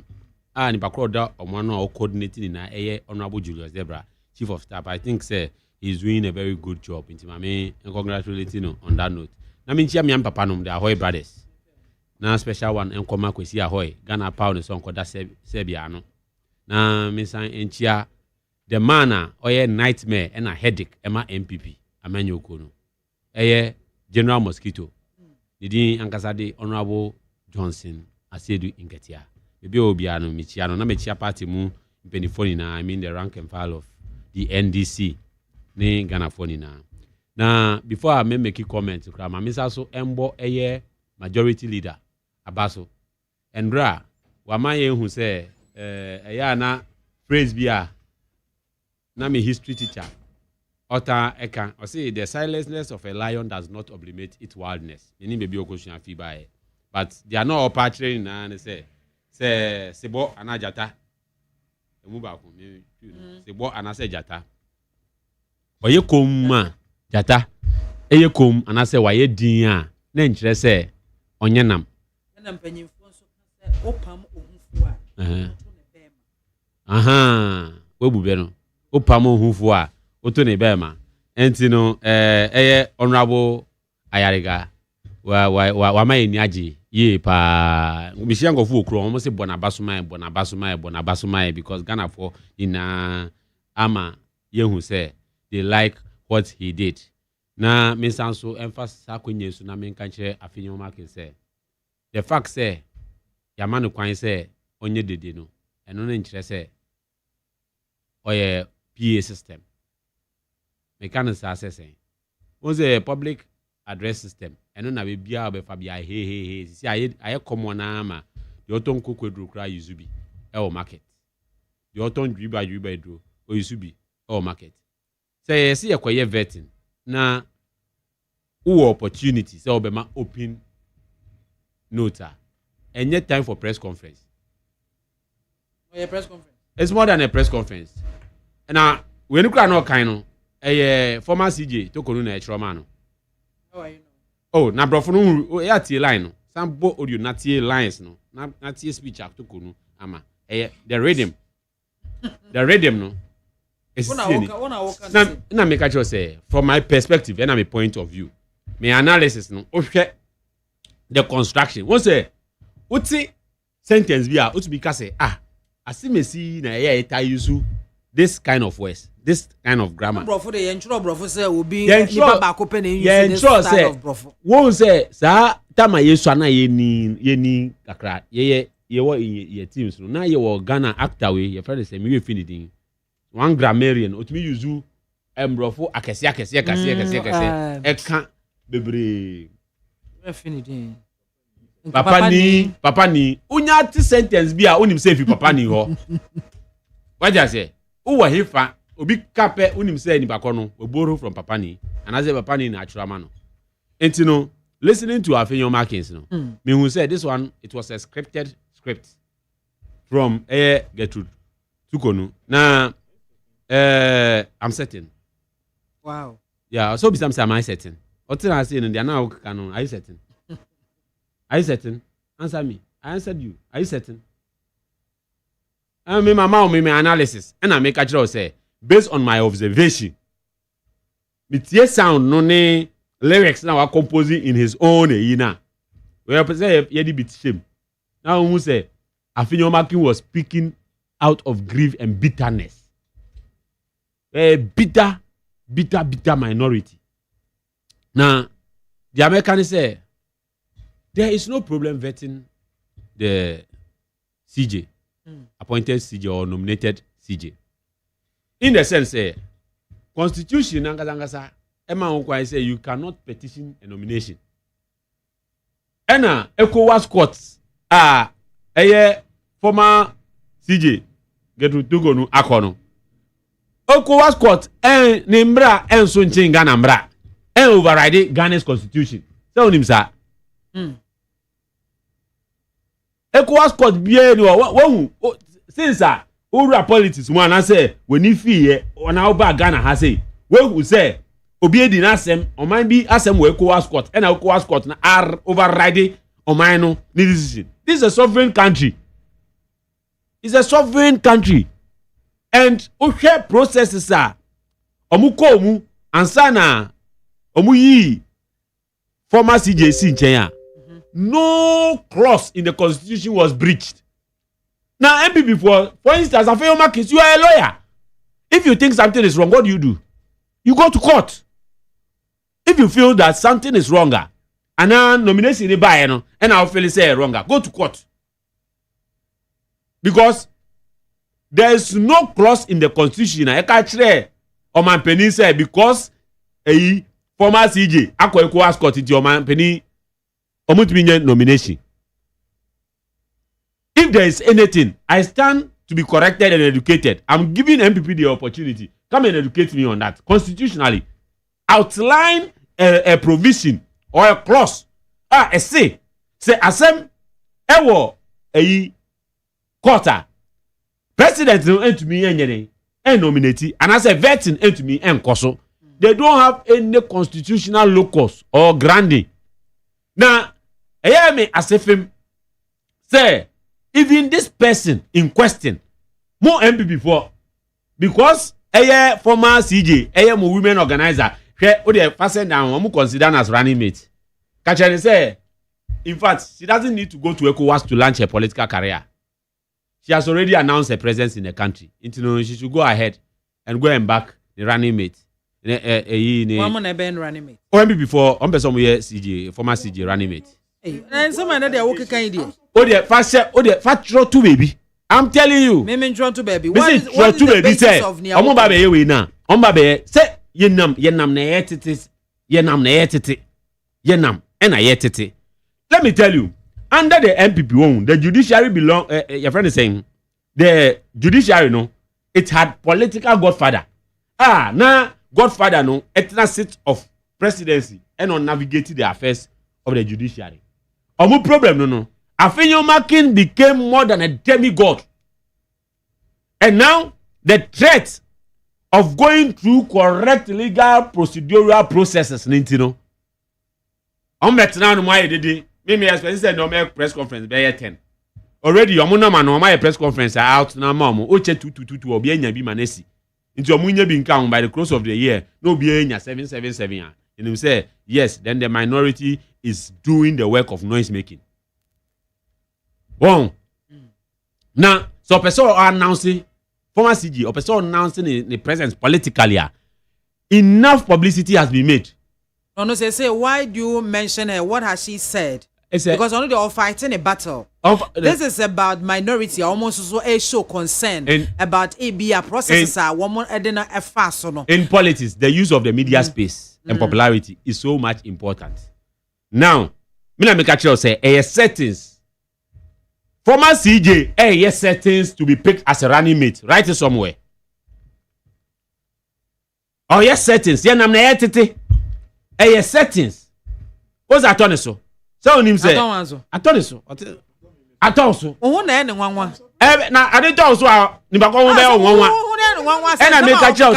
It's neither here nor there. It is here and it is there. It is here and it is there. Because on my move, on my move, ye dear Sam. Masem no akwesi. Ye di asem na ma na akwesi no. At a point in time kra na kwa wo krapo o ya feti say ye ma we entitlement. Na bibia nkoye yi. Na wasa so apeja muhwi to ECOWAS. Ope how many million? Ghana na ni papa de na achechire $10 million di amano. Ya achechire Ghana sika taxpayers money $10 million. Where from this? Oh. Mo de court no mo we na eden. Mo de court no we asemene mo de No. Oh, Master. You there keep quiet. Where's your time? You jot. When is your No, but the image of the wait. Okay, so or $10 million over here. suit of file no claim no me ba gina so me ba me yama nti na me ka jo MPP for no ya mun kan ade kakra se na mo ba me yama why but 1 minute me save here but I'll get it Paso as whatever you want to. We are na me yach though. Why? Me be yama. Can face wo kasa na nka wo because you know why it is. File me save here and me search. Nti na me type here ma. Enkwai. Nti say former CJ no as America no or launching a political ambition. He doesn't need to be making this kind of noise so that Obenya sympathy in the MPP party. Because already you say or no or your women commissioner and I say or women organizer. Because how come? I am one women organizer. Maybe so. Have you seen any civil society, independent civil society? Say bibi enkoya. One thing you would know, say it is not politically engineered. They say civil society. Ebe sorry, etia. Tell me what civil society Ghana. To see how many okay. Or kutia. Tell me. Only money anyone. Lone Rangers. It's no issue. No, say they are fighting against the state. They are fighting against Ghanaians. Now, say if you are not in bed with a former CJ, would you be behaving this way and acting in this manner? It is the American, meaning the American, and I mean the Amatete, and I mean the Omobako. Or not as on him. So much she said you to her, but me catch you. But in a bar. More than year animate to Mudi 28% Kramunya because MPP party there a good massa we know time de kasa me fan kasa uni me massa make na enye na sem na minority be ka o it's minority on presence some ko ye no mo work out no when until them got now is there not a cause? There's a cause. It is because of somebody until them ko on mo some ko convert obi na say almost say they for us now more concerns because obi dia kokota. What do they mean? What are they insinuating? It's because obi akokota until they should stop and stop it court. And now Fenyo Markin sana forgive me to say and I say excuse me to say MPA we nyani baby koi. Aye koi by election. Ewo Eastern region akweti and yet court injunction that's now Fenyo Markin ya eso ne sa eko parliament mamko ye. Amko swearing in. And only a breach of constitution. Lawyer near call against him, bra. No acting to say you or more banana republic. Anyway, they are an Atasa republic. It's when it goes against you, it is right. When it goes for you, it is when it goes against you, it is wrong. When it goes for you, or when you are doing it in your favor, it is right. Must be disciplined. Don't be double standard person. When it is A, it is A. And with that behavior now they put it up. Omu red, I say mama agree say yellow. Nyemo na mo ka say unwa ponchia ka say nantwie ni sai. Yes ya unwa ponchia ka say nantwie. MP before no mu shovel a, omu say baby spoon. MPP ni hu shovel pa. O see baby spoon. Last no omu ye you know, unwa alligator then how can one ka say mother lizard. Unwa alligator one ka say mother lizard. Unwa alligator. Ben amebu no.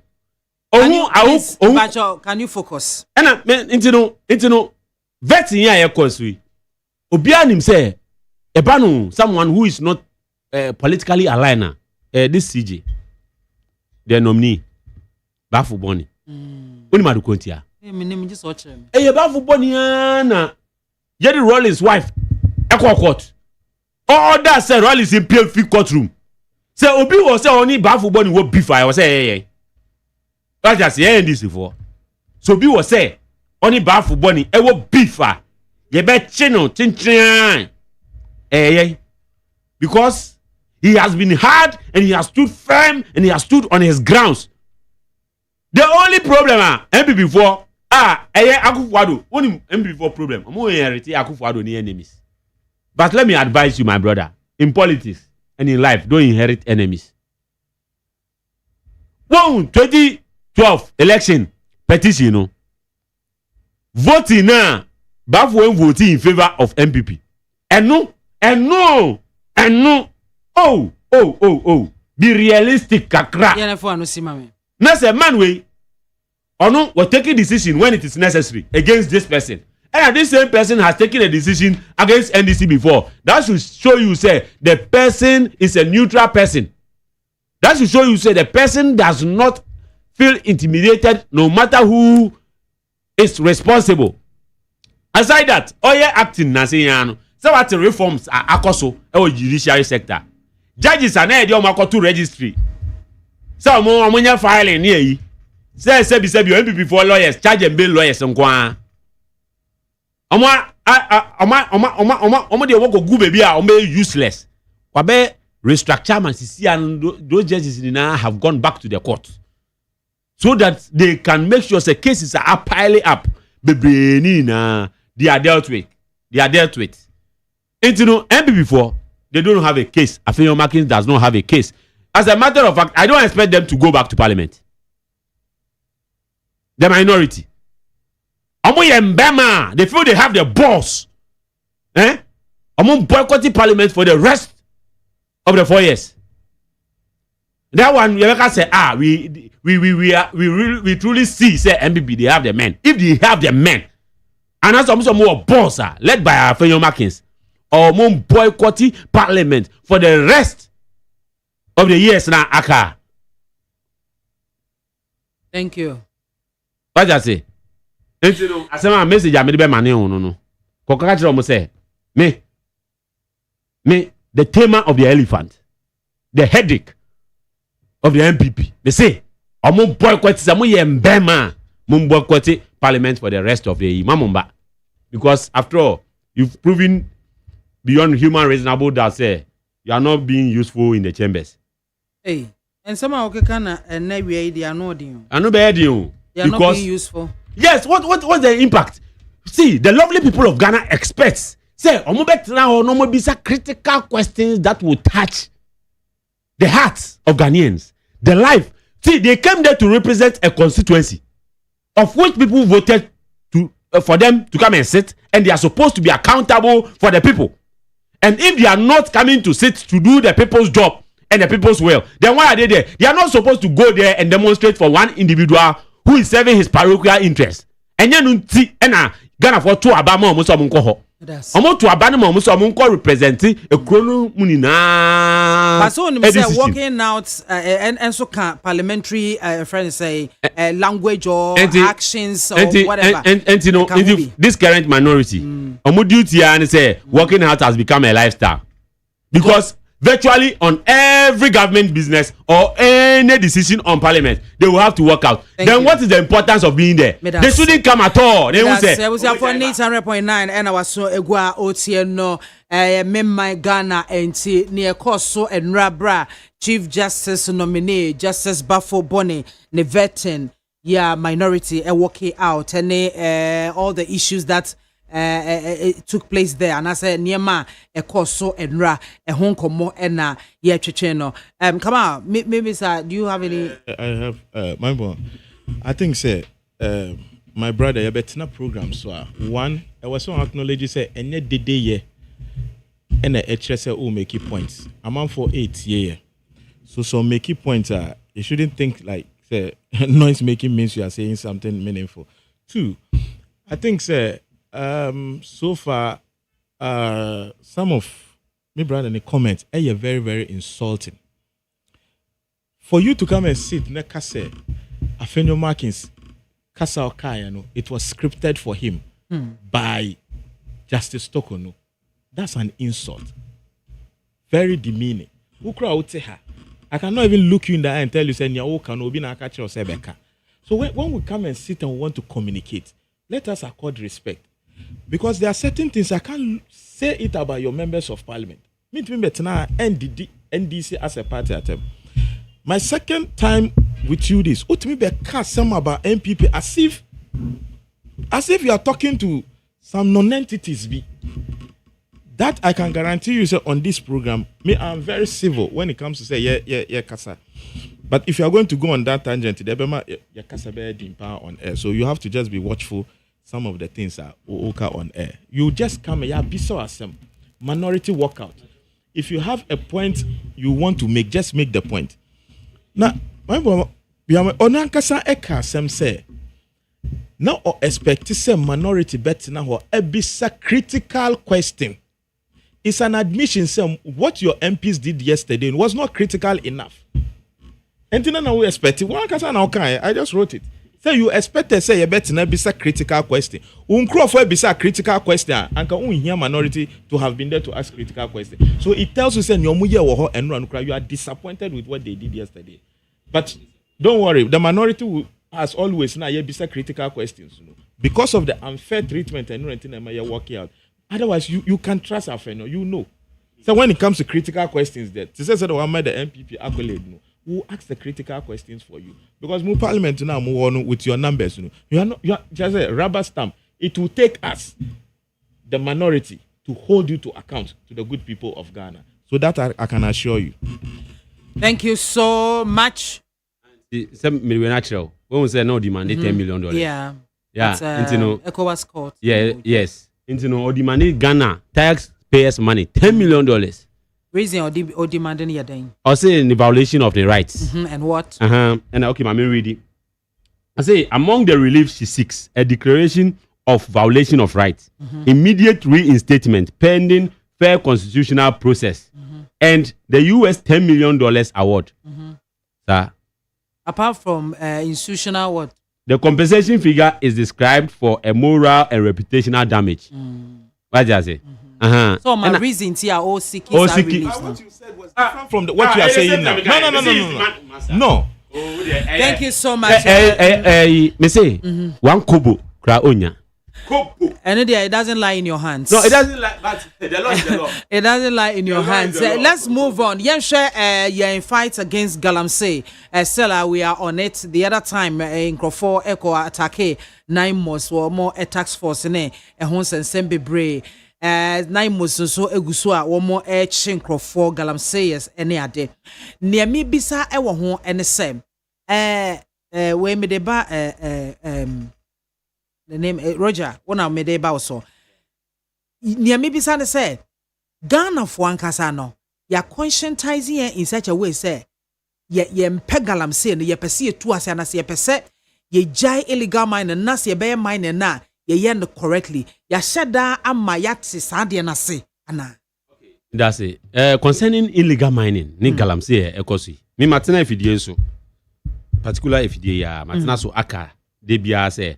It is not just about the tax force and combating it with the tactics, but education now.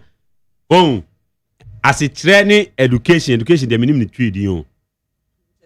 And chechira, ebe ko ama nkofua omo sa environment no, and eso be boa e ma yede yakon.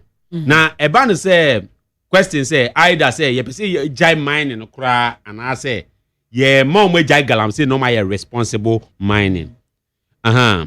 Mekano say aban is not just combating illegal mining. Nemum aban edin say atu akwema.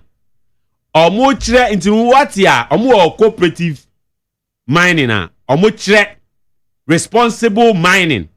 Omo ma ankran ni edwumankuo ni na eba together. Na omo de omo fa entitemu e ma motumi mining responsibly. Won inti no eno ne ya ade bako a aban eden eye. And our training is ongoing. Minka say aban per se oye because already they are doing that hand in hand. Whilst omo combating galamsey. And you know that is already on the ground. Omo training people and giving them entity and experience to do what we call responsible mining.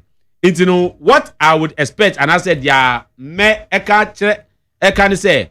Asa aban no eden eyesa no yen ankra so a yewo nkronkro na mining ne koso na say eniji mining no ho no yen ma ho kwan na yen fa yen ho endon sa enkonko ya aban ena omo so e kire responsible mining because oni made bako yen be before na Ghana for titru ye pe shortcut pa won sometimes quick way to do things. Yes, sometimes process and say embre a ye best penny ediesuan the way a ye be yade no kama no ye feel say e wa too much inti no ye nye den ye ntena se enye den ensuan na emom ye benya improve bi kwan bi a ye ka be fasa kwan so shortcut pa na ya ye na ye nya ye ho na yede yakọ.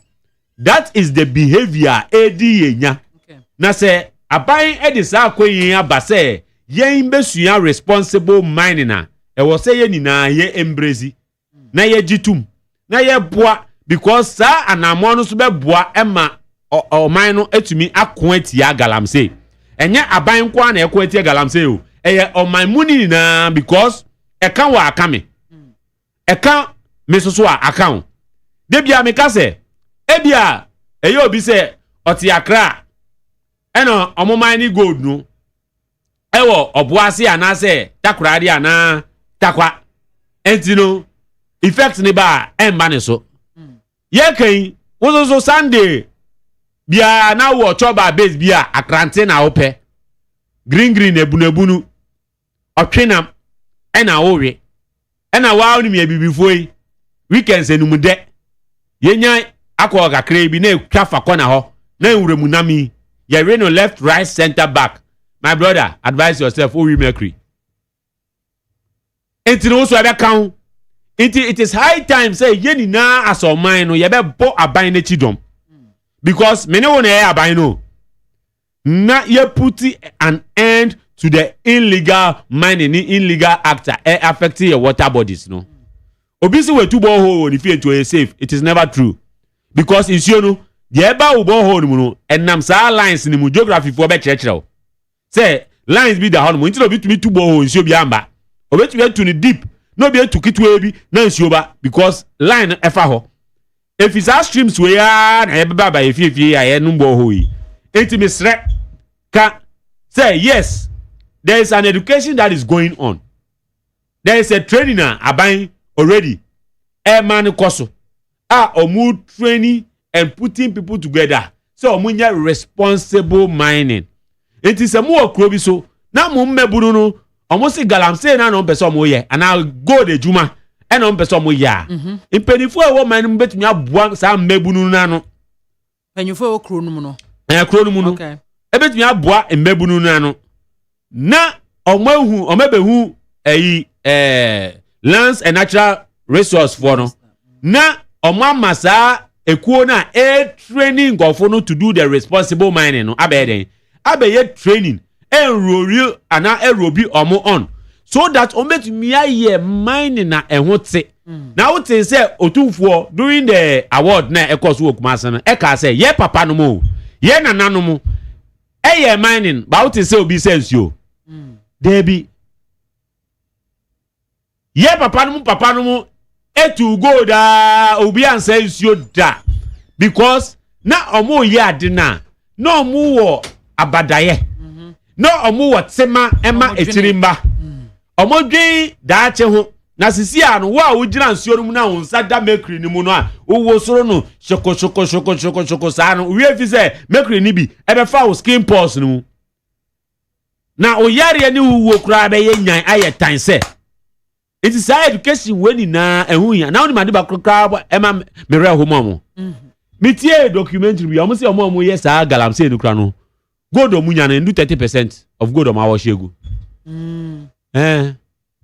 they are not even doing it well. They are not doing it well. Just like omu kakra bi pono omunya fi mu it they be a gold 100% omunya less than 30% na nkai no awashi konsu no no they are not doing it well nti aden na omo akwanya na training na aban de ma no ana aban de aba no ombe nyanya sa training no ma ye responsible cooperative mining ya aban dia abeto akwemu so that yeni na ya bo man Ghana ho ban yeni na ya bo ye dache ho ban so that yeni na no ye num nsuo bi a ye nhwe echi sisi ano last time mira your friend is in shop no obi to vortic no obi sa say nsuo ni ye no he na ye Ghana ni na wo Ghana ni na ewo intino mesre say ya ye titi nkro na galamsey no koso no ensa dan sayim ye pamocho na ye sremu say mufa muhu enji the fight against galamsey mu ewo mu say obi ye galamsey a ejuma bi anu a onim say obi ye galamsey nyeska na say who employ no eman 10,000 a month crowd to me on to me Galamsey is Canada. Hey, almost me says Galamsey ni betumi atoka na within 1 week. No at all less than half of the price. Aye.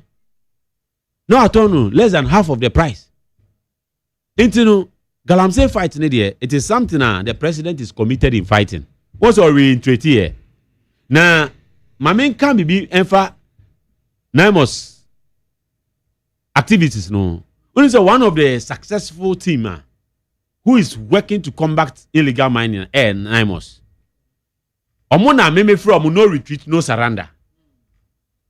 Omo ene eye team they are going all out to make sure say the mandate that the president has given them has no fear for person or favor for anyone.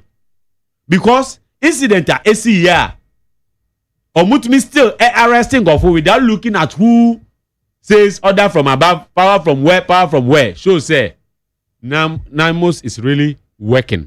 Kudos to them. They cannot be corrupted.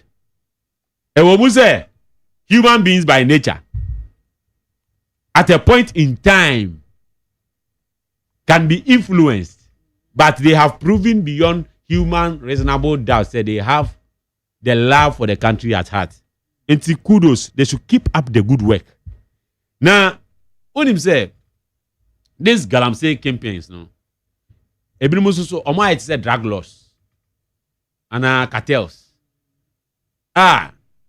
Oma dream say akwanya nshisaya yede tutu akwemu no. Omo we fight against it.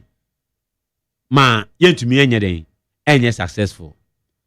Now, adibako ame assure mo ne say as a matter of fact, we are not joking with Galamsey. We will come and we will come rough.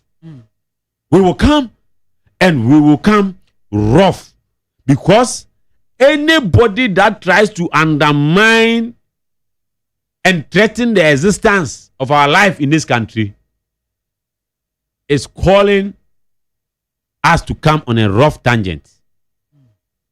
And you know, they should be warned. Everybody should be cautioned. Now, what I will say to the MPP guys, and they say, it is high time they stop desiring, say, the government will fail in the fight against Galamsey, but rather, omu platforms no and find educated Ghanaians say Galamsey ya yebo who the effect is real. Every before omu ko radio suni TV suni nano me sha omu kutupa say hey who show kutupa like I'm encouraging them and I answer me show moon crying say omu nya kwenya itina radio so and a TV so a omu fam bodero enchire o my Ghana ni na say Galamsey na omu ye no omu njai omu titi ye kran nsuo anu na omu de omu agi Galamsey mu no omu njai because embwayen asoman na yehu say anya bia yetu omu eko opposition no for the first time they want to use their opposition for something good and relevant.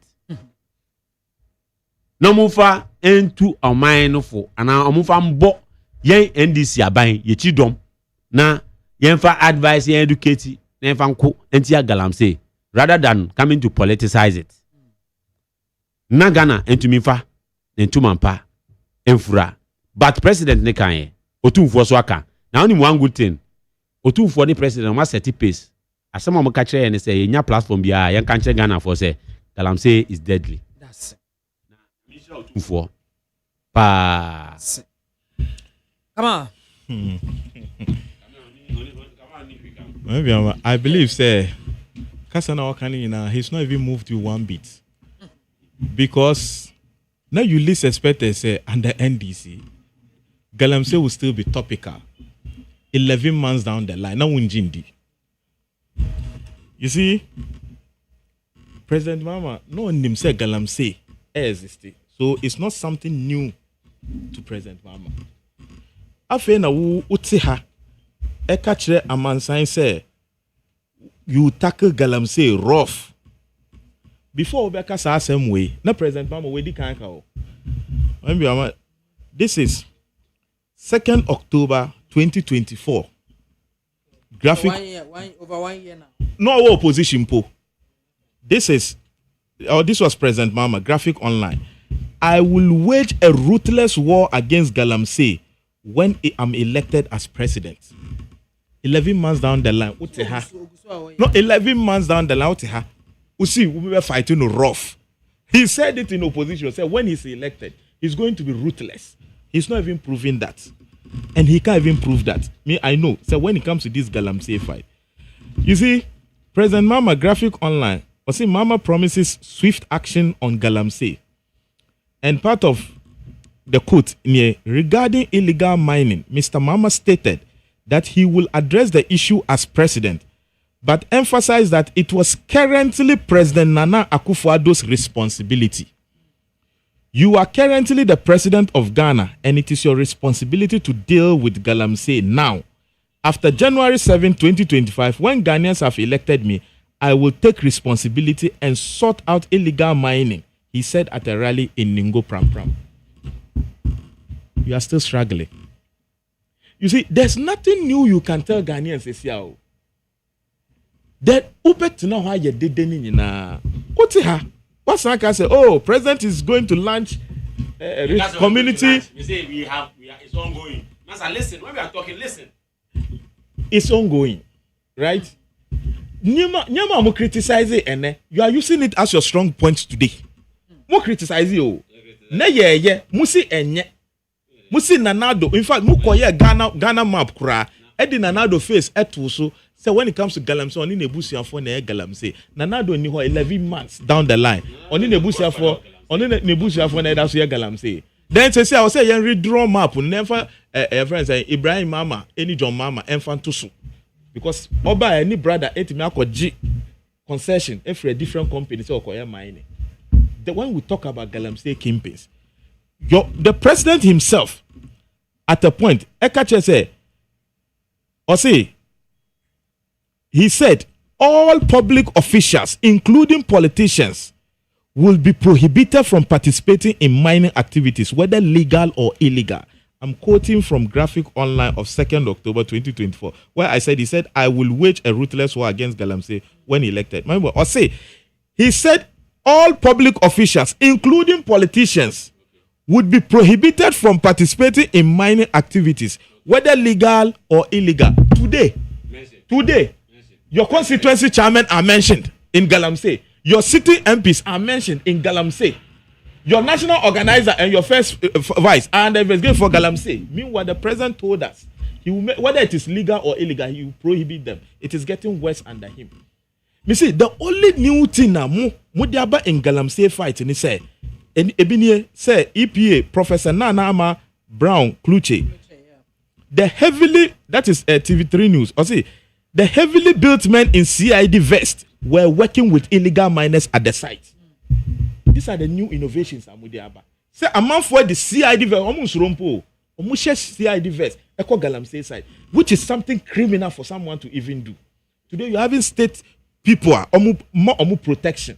You have some of your MPs now obstructing arrest, which is against the criminal code. That is something new you have introduced. This is another headliner. Me say, youth of Mansu Tontonkrom prevent military invasion of their mining sites. This is my joy online of 6th September 2025. Why are they emboldened? They had the likes of Kokubo Ahimo. Oh, Marco Kachiro say, Sir President Mame win election 7th December from FNA for Munko back no Munko Yejuma. That is what has emboldened them. And then Nanado, they dare not. Nanado now must not on to me fighting Galamsey. Police who crack court side to cry Mujani. And then you have emboldened them, say, Mama winner. They should go into the Galamsey site and work. Where is Kokubo Ahimo? Where is he today? Muka say and declare state of emergency. Why are you not declaring it? President in here. Or see, I will use AI to fight Galamsey if elected president. City newsroom of May 15, 2024. We are waiting for him to still use the AI and fight because Galamsey a jeans him on use AI non fighting. So na muka say Galamsey fight was that easy. Mutina radio so talk cheap. Na mo talk cheaply. Na mo come baby. They say you the 2 minutes. You see, one thing about Galamsey fight amu massage for now Ghanaians are listening to you. but they are getting fed up because they have realized that fight now move fight no ntimi nya foko ntronko na mo try ebeji to me, and that is why the Catholic Bishop Conference still on catch them say the only solution is to declare state of emergency because Sesiano recently Joy FMA documentary meaning say wait here man dear mama or my title dear mama Winiba people are bathing sea water under your government. Sea water. People go to fetch sea water and drink under your government. That's your record. Mo amusi mo be fighting galamsey. Sea water kra uko dware epumu kra uwie na odru fie kra. The immediate thing you want to do is to shower. And now that becomes the only means or the only water I was say university students in Jari ebi mu yare e rasho mu to hospital. Imagine say sea water salt e wom enye desalinated water of Tama. The only resort is for the person to drink. Part of the pact now, the presidential aspirant is signing. Part of it, let's say, none of the communicators of the government in power should come and sit and defend Galamsey. You are here happily justifying some of the happiness. Stop it. If you don't know that this is a serious situation. Say what studio, you need special eyes. Benum. Obia owo winiba. Good. Mupeba kunka umano. Obia owo winiba. Obia owo winiba.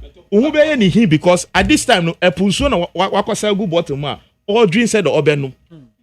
And then the effect of it, drinking salty water, the effect of it, that is the legacy of your government. Basically the whole of Central Region then vice president, you say vice president as Murani mate okoye or say mube mo akoye o Galamsey. Some of you were saying say Galamsey started from Titinti, we cannot come and stop it. Mukika we nyina. And then you people are coming to tell us that you have the right to fight Galamsey. Look, there is no way President Mama promises law to regulate Galamsey if elected. Obaye, law be na waye. Addressing separate meeting of mining communities in Upper Dentra East and West constituencies in the Central Region, as well as Obuasi East and West constituencies in Ashanti Region on Monday, Mr. Mama said his government resorted to new ways of tackling the Galamsey problem when it became clear that using the military to clamp down on them was not going to provide a long-term solution. This is President Mama. This was President Mama. And then President Mama said Mr. Mama said his government resorted to new ways of tackling the Galamsey problem when it became clear that using the military to clamp down on them was not going to provide a long-term solution. You know when he was saying reference to Nia Okai, the first time in office. We say use military no and to be reference a long-term solution. And I was samba who deny us the same military. When you told us in your presidency say it's not going to give us a long-term solution, but rather we should look at new legislation to resolve it. NIMOS will not achieve anything if I go by what the president ever said. So don't come and use that. Then another year, Galam stop, Vanguard. It ended in what? You criticize it. So tell us something new you are doing. In fact, me and this radio so no okasa. I just want to hear something new. That is what you are unable to. And I have for me NIMOS. And I have for me Blue Water Guard. Yeah, for me River Guards and Kosiaga in the fight of Galamsey. Yeah, the Vanguard, Operation Galam Stop. And Abakunu, Mirefinidi, Yasan Wabakubi. Interministerial Committee. All those things. You criticize it. And our look at the solutions you are giving. Galamsey, the word being used for you people is that Erastus Asare Donko, who is champion in the fight against Galamsey, or say under President Mama, the Galamsey has become worse. So if it was bad under Nanado, it is worse now. That's the difference. He's not saying that it is improving. He should have said, under President Mama, Galamsey is improving. So there will be a Ampa. Our water bodies are still getting more brownish than it used to be. Water turbidity levels are increasing and improving. So when you come here as NDC communicator, now you're more acquainted about Galamsey. I was on Casa MAAME BIAMAH Galamsey there, you're disappointing Ghanaians. It's as simple as that. Because 1 year on, mostly 1 week. In fact, look, President Mama on Joy News, 19th October 2020. Also, former President John Mahama has asked President Nana Akufo-Addo to resign for failing to ensure that illegal mining, popularly known as galamsey, has ended in the country. On the ground, as minimized, also has ended. Under him, has it ended? Is he not still in office? If I stand on this, I'll also call on President Mahama to resign because galamsey has not ended 11 months under his reign. If ending galamsey were to be that easy, this is 2020, were that easy, and can the first term as president and call ending and on back away in 2020. It wasn't like say he was Ayariga, Mama Ayariga, when he was the environment minister, he threw his hand in despair. Said there's no way we can win or we could win the fight against galamsey. These were your ministers you appointed them to work to fight against galamsey. They couldn't achieve that purpose. So when it comes to galamsey fight, me, I have thrown my hands in despair. Me person many your friends say any arreshemu when it comes to this. Nanado, government will continue to flash out irresponsible miners. He said he will continue. He didn't stop. Musi Debida. The same former president Nanado. Your friend is saying University of Mines and Technology. On my website, so even say Google or see President Akufo-Addo launches alternative employment and livelihood program for galamseyers. Ni na mo betina radio so me kai mo ministers. We nyina nkosiaga. Ebi na oka ene de unim say galamsey ukotua ni 10,000 kra waso skati and we have to just throw our hands then give up because who as NDC communicator we see galamsey ni no o man 10,000 kra nkosiaga president si obelanchi group bi me refi omudi I see he will give them 1,500 stipends. Just Nancy, I'll call GJ awards Nancy Ano. Me go through me actual. I'll see you will be paying them 1,500 stipends so that they will help in reclamation. This anyama. Galamseyers, blue water guys are almost 700. They are giving them 5,000. Give them 1,000, they'll give them 10,000 and see whether you succeed in that. You see, you should come with pragmatic measures. And to no more criticizing former government, no. Nanka mo betre Ghanaian say so far. Yeah, be strong kwa. Nanado anye. One say 9 months aye. Nanado no nye bi o. Yeah. One say water bodies na and nanado. Yes, na da betu TV enim. One say yakwasa say mo say at least. Some who say I clear kakra. Yeah, mamu the next maybe 2-3 months and 4 months. It will be much clearer than near the abetu so. Where's a black one? On sanko onkosa anko brani prani tan on it anyamano. On some from betu TV enim. Talk is cheap. If you want to stop galamsey, you can stop it within a week. Sam George, okay. Within a week. Yamamu 11 months. Mudasu waha. Bobo, how galamsey you want to end galamsey? So I don't want to waste my breath on galamsey. The president has totally failed us when it comes to galamsey fight. He cannot succeed. I'm telling you, sir, he will not be able to succeed in the galamsey fight. If you are not sure the Belcono, Messume Fidiamano, now at home. Wena, Masa keep quiet. I was quiet. Oh, for evidence, we can't tell you, Makano. Maybe read him our present guy. Masa. Or see, you use military. It wouldn't give long-term solution. Use evidence to counter that. Are you done? Now keep quiet and let me talk. Roger, go. Good. Okay, say, let me address from Bibia or say, Ngofu NMC water, and Yanukre. MPP for any jandam. I must say entokwa and I say a boy efunua na to akikakika. Entokwa funua na ato akikakika. Entokwa na funu intino sisi ano akikakika ena babeye yi odeko. Na say ebano the fight against galamsey obobo nyama bi say omaye. Oh yes, matete water blue water guard. Matete whatever.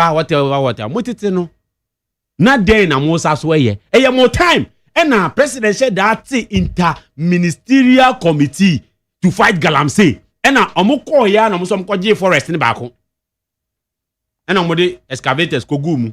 And now mode ye galamsey eba. We enye NDC ni na ekoye research edi report bae na waka say NDC ni tie propaganda Professor Rempon Boati. On one report Lord comment muni na adin wom. Abronya so ba catch say under your administration when the president has assured Ghanaians say I will put my presidency on the line to fight against galamsey. O ka sem ni we ya na no so kwaje one forest. Presidency forest. O kan we ya o see from stage no sadda na Ashanti region o kwaje one forest. And omutu forest anything presidency forest. I'm not surprised someone name me presidency forest because I'm renaming omo ya there fucking. Ombe 2 din sisi a. No mo 2 forest ba ko din. And omo dey galamsey. The same nipa cross I will put my presidency on the line now. And of course say them and I want to me move by and omo catch say president unim forest no. Enya forest nigga go the reserve. Forest, you forest too. Ye dey to say we forest ye ntwamu ndua ye nya hwiwom. And ye forest reserve. And no ye dey mbra abon ho ban a se wan hwe ni ye kra na se wo ye wadwen se ugu nsu o kokra na crime haram. Yanum foi we this foi. MPP for Atasa Republic foi party na gu foi. Omo sisa pickers several. Ochi omo a omo kita several iko ya mo se mother spoon pickers omo se toothpick. Sana mo ko tu galamsey. Ewo forest mu ni na mo preach Ghana say ye fight you. Mo ena mo time of governance. Ena dealing with galamsey. Enya anyum a yefra no yengbe ye kenjilo ye kengbe so unza ase ne ha minti ase mum but I say osa okoni nimba kwa na aba na chi bako nti omo dada yen mo ye adanko dada adwe mo amu se mo stop na mo amu gumutu mo time na women organizer o cry excavator se sebie excavator no omo be constructing road from Hase to China and o require galamsey MPP time the way music cry excavator Edibe galamsey one toothpick a dozen who tobacco na ke 100 you see under MPP time excavator ba Ghana no third most imported commodity me ye bisa say omo mani mpa ba ku bia 10 say bi odidi wia na say nam ka osima odi be yi ana MPP before cry excavator say bi toothpick ayedi yisim na omo di forest reserve mu edi kotu galamsey na ende ye ka galamsey me tufu say unya platform fa betina hodum na sre Ghana for say dia NDC for eye no ne omo kan no kre inti yesra mu galamsey no mu a mo ye no munjai me tufu kama say anyway omo say efutuo ensakra nipa tisa hwehwe nso hwe na omo tufu so a na say bi omo say oposa eyi wade no enti no dia mekache MPP for ne say they have failed woefully omunye kom na omunfa pen and paper and they should take note of what we are doing. Whether Galam stop Galam this thing during their time the presidency was the headquarters for drawing galamsey strategies. Thank you. Conclude. Yeah. Let's with NPP your flag bearer is but yeah, let me put it on record, sir. The number of excavators imported in this country is over 1,900 just within less than a year under John Mahama's government. Please. We have packed them. Please. I can go and show you from here. you packed them and then you imported, re-imported. I said imported. We came to meet them after 7. I keep telling you, it's not 1,200. It's not nice making no. No, I'm correcting you. Joy FM is there on Joy FM website. It's 1,200 excavators. We came. You imported them before you handed over. And how many have you also imported? We have not imported. We have not imported any excavator. What they imported? Those that were able to justify. Say it belongs to genuine companies that were going to use for construction. They were given permits to clear. And those that are doing genuine construction or the correct mining companies, the big large scale miners, that one you go through processes to get permits before you can import. But as it stands now, excavators for coming to do galamsey like they did, as if they were importing toothpick, we have not done it. And unstopping jandam. Oh, what he has or say? Ghana for no sea water. Ghana for no sea water. More time. Come on. Like we were drowning in. Let's respect our viewers. This is my joy. I just want you to read the headlines. I want you to read the headline. 10 September 2025. 2020. 2025. Headline here then. Ghana is the highest importer of excavators in West Africa. Second in Africa. Okay. So Ghana is the second. Please, I think be civil. Look, Roger. You can be civil than His this. microphone is off. Okay. Oh, then thank you. So Ghana is the highest importer of excavators in West Africa, second in Africa. Joint News Research. This is 10th September 2025. End of discussion. So utie your friend say MPP say primaries are equal to presidential primaries. Yeah. So far the assembly and assembly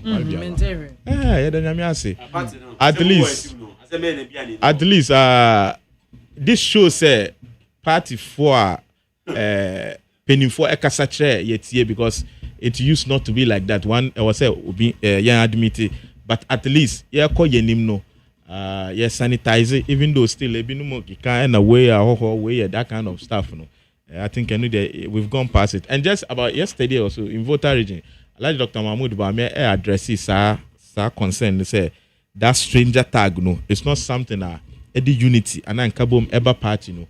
And to be encouraging members say we should desist from this. Some of these utterances are Ochina. Your primaries now your acquire campaign. Some of the communities they wouldn't use some your own utterances against us. Now my campaigning becomes very, very difficult. And there goes to MPP biano. The only time person mean can enter to one say only say Yama workers 9% increase pay. Yeah. Now the Emma 25%. No mo say enye. And this is for see enye. And then buy 9%. In fact. The only thing I'll beg workers is say almost a reset agenda increment into you are reset to 25 and the about 9%. So this should clearly tell you. Meanwhile, you catch say economy no economy you was single digit inflation. You were a bimpa bibia dollar see the eye strong. Enti ankamu was a movie from Nanado 25 no. Now come with 50%. No more justify say economy now. Thank you so much, Kamal. Thank you for coming. Roger. Yeah. My MPP before you conclude, City TV the 29th of September 2025, he said Nungwa residents forced to use seawater as scarcity bites. Come again. Nungwa residents forced to use seawater as scarcity bites. As scarcity bites.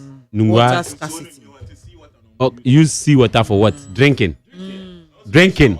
Was it drinking? Use. It was not specific. What's it? But when was the last time? When did you hear that we're using seawater to do anything? Even to flash our we used to use seawater to bath. We used to swim in the sea. No. If you use seawater to bath, that means you have a disease or something, chickenpox or something. No. Before you are advised to go and swim in the sea or something. Let me tell you, people carry gallon and move from hinterlands come and fetch seawater just for a purpose. Yes, that's what I'm saying. But this is not for a purpose. This one is MPP Jandam. It's not to City TV is MPP Jandam. I'm telling you. Conclude. Let me. Mo party no, MPP party no, Atasa Republic, Egu. Now, with issue now, okay, concerning the 9% increment. Now, can we expect to the lovely people of Ghana say the 9% increment did not just come alone. It came with a stable economy where you will not buy 1 gallon of oil, 1,200 cedis. Where you will not buy food in the morning, 10 cedi, and in the evening, it will be 45 cedis. It came with a perfect economic and microeconomic environment. And you know, Ghana for say, Abba Papa, Abba. And you know, say, Yantum wants the poor. For stabilizing the economy, keep quiet and let me talk. For stabilizing the economy alone is enough. Ghana for say, His Excellency the President, Mo Niyo. Now for any other discussions, ABC Asadaka Senkoma, Roger Wales of the NDC, and Ibrahim Kamaldeen of MPP, aka Amasamai Brunei, one of your boy, my discussions. No, yeah, they ever so more. Sabre, Ebreno, I be honest, but I'll give chance to my callers, 1 or 2 now or more. I did one more call Sabat na ya peke Amsana Masoriji Medina, so 0302243540. Good afternoon. Hello, Mami Biamah AkwaFo. Yes, Orobo Yanko. But your robot can live from Cantamanto. I bring to the money too about Tampa complaint about one organizer. But I can't national chairman was fan of Black Champ on one entity. For the communion, therefore, papa. I go for the time or put my focus to 30%, 28%. Some more to opposition, more Casata yet. The baby was there a lamo. You ever told my focus to more 9%, the 90% and 9%, and no 10%. May I say? Good afternoon. Good afternoon. Maybe I told you, baby, I'm Toto Pache, Yanko. She was an every man in Pache, you won't put me to say. Me, I do. I don't tell you, I'm putting a say. I'm a brainy, sir. Local woman is MPP4 a woman, especially the minority in the French Japan house. Me through ya for new markings or general me na do. And you go man you do. May I say, that's good afternoon. Oh, good afternoon. Good afternoon. Good afternoon. Me pacho dini baby afrefi. But I got the news so. Yo, Mr. Cotton, pacho with you. Yo, with that say, my colleague was power. We cut the NPP for no what they say. That could look political. It's actually that they are doing your move. They should be truthful to themselves. And we are near Fayor Martin say, you know. And say the will. Fayor Martin, you inherited about 137 parliamentary seats as majority there. It's saying, we're hand-tying incompetence. May I say? Good afternoon. Good afternoon, MAAME BIAMAH AKWAFO. Maybe I join Dr. Newman. Mr. John Bodu and I'm a Wisconsin. I want to call for national assignment MPP. Now, share Chris Lloyd. Mina, only be yes, sir. Chief Justice, I don't know. Any minority of decision taken, no, me papa. Because who to pay Pamobi now for being short, Monanka and James any political we are political, we say, it was appointed on the air, so far as appointed there. No, wafa, it is a minority as the papa, a markings, and the move to no papa don't because I dare work court, now you're casting we know, we say, me met us, I mean, to them, we are Masako Chomas court. Thank you so much. Asadaka Siankoma production crew. Joe Damiado Majero Saji, my friend man, and I am Safo Abdullah Dasmani. And I'm saying a huge support from Mian Kasa. Me body George Osei. Just saying, Yamisha Pa.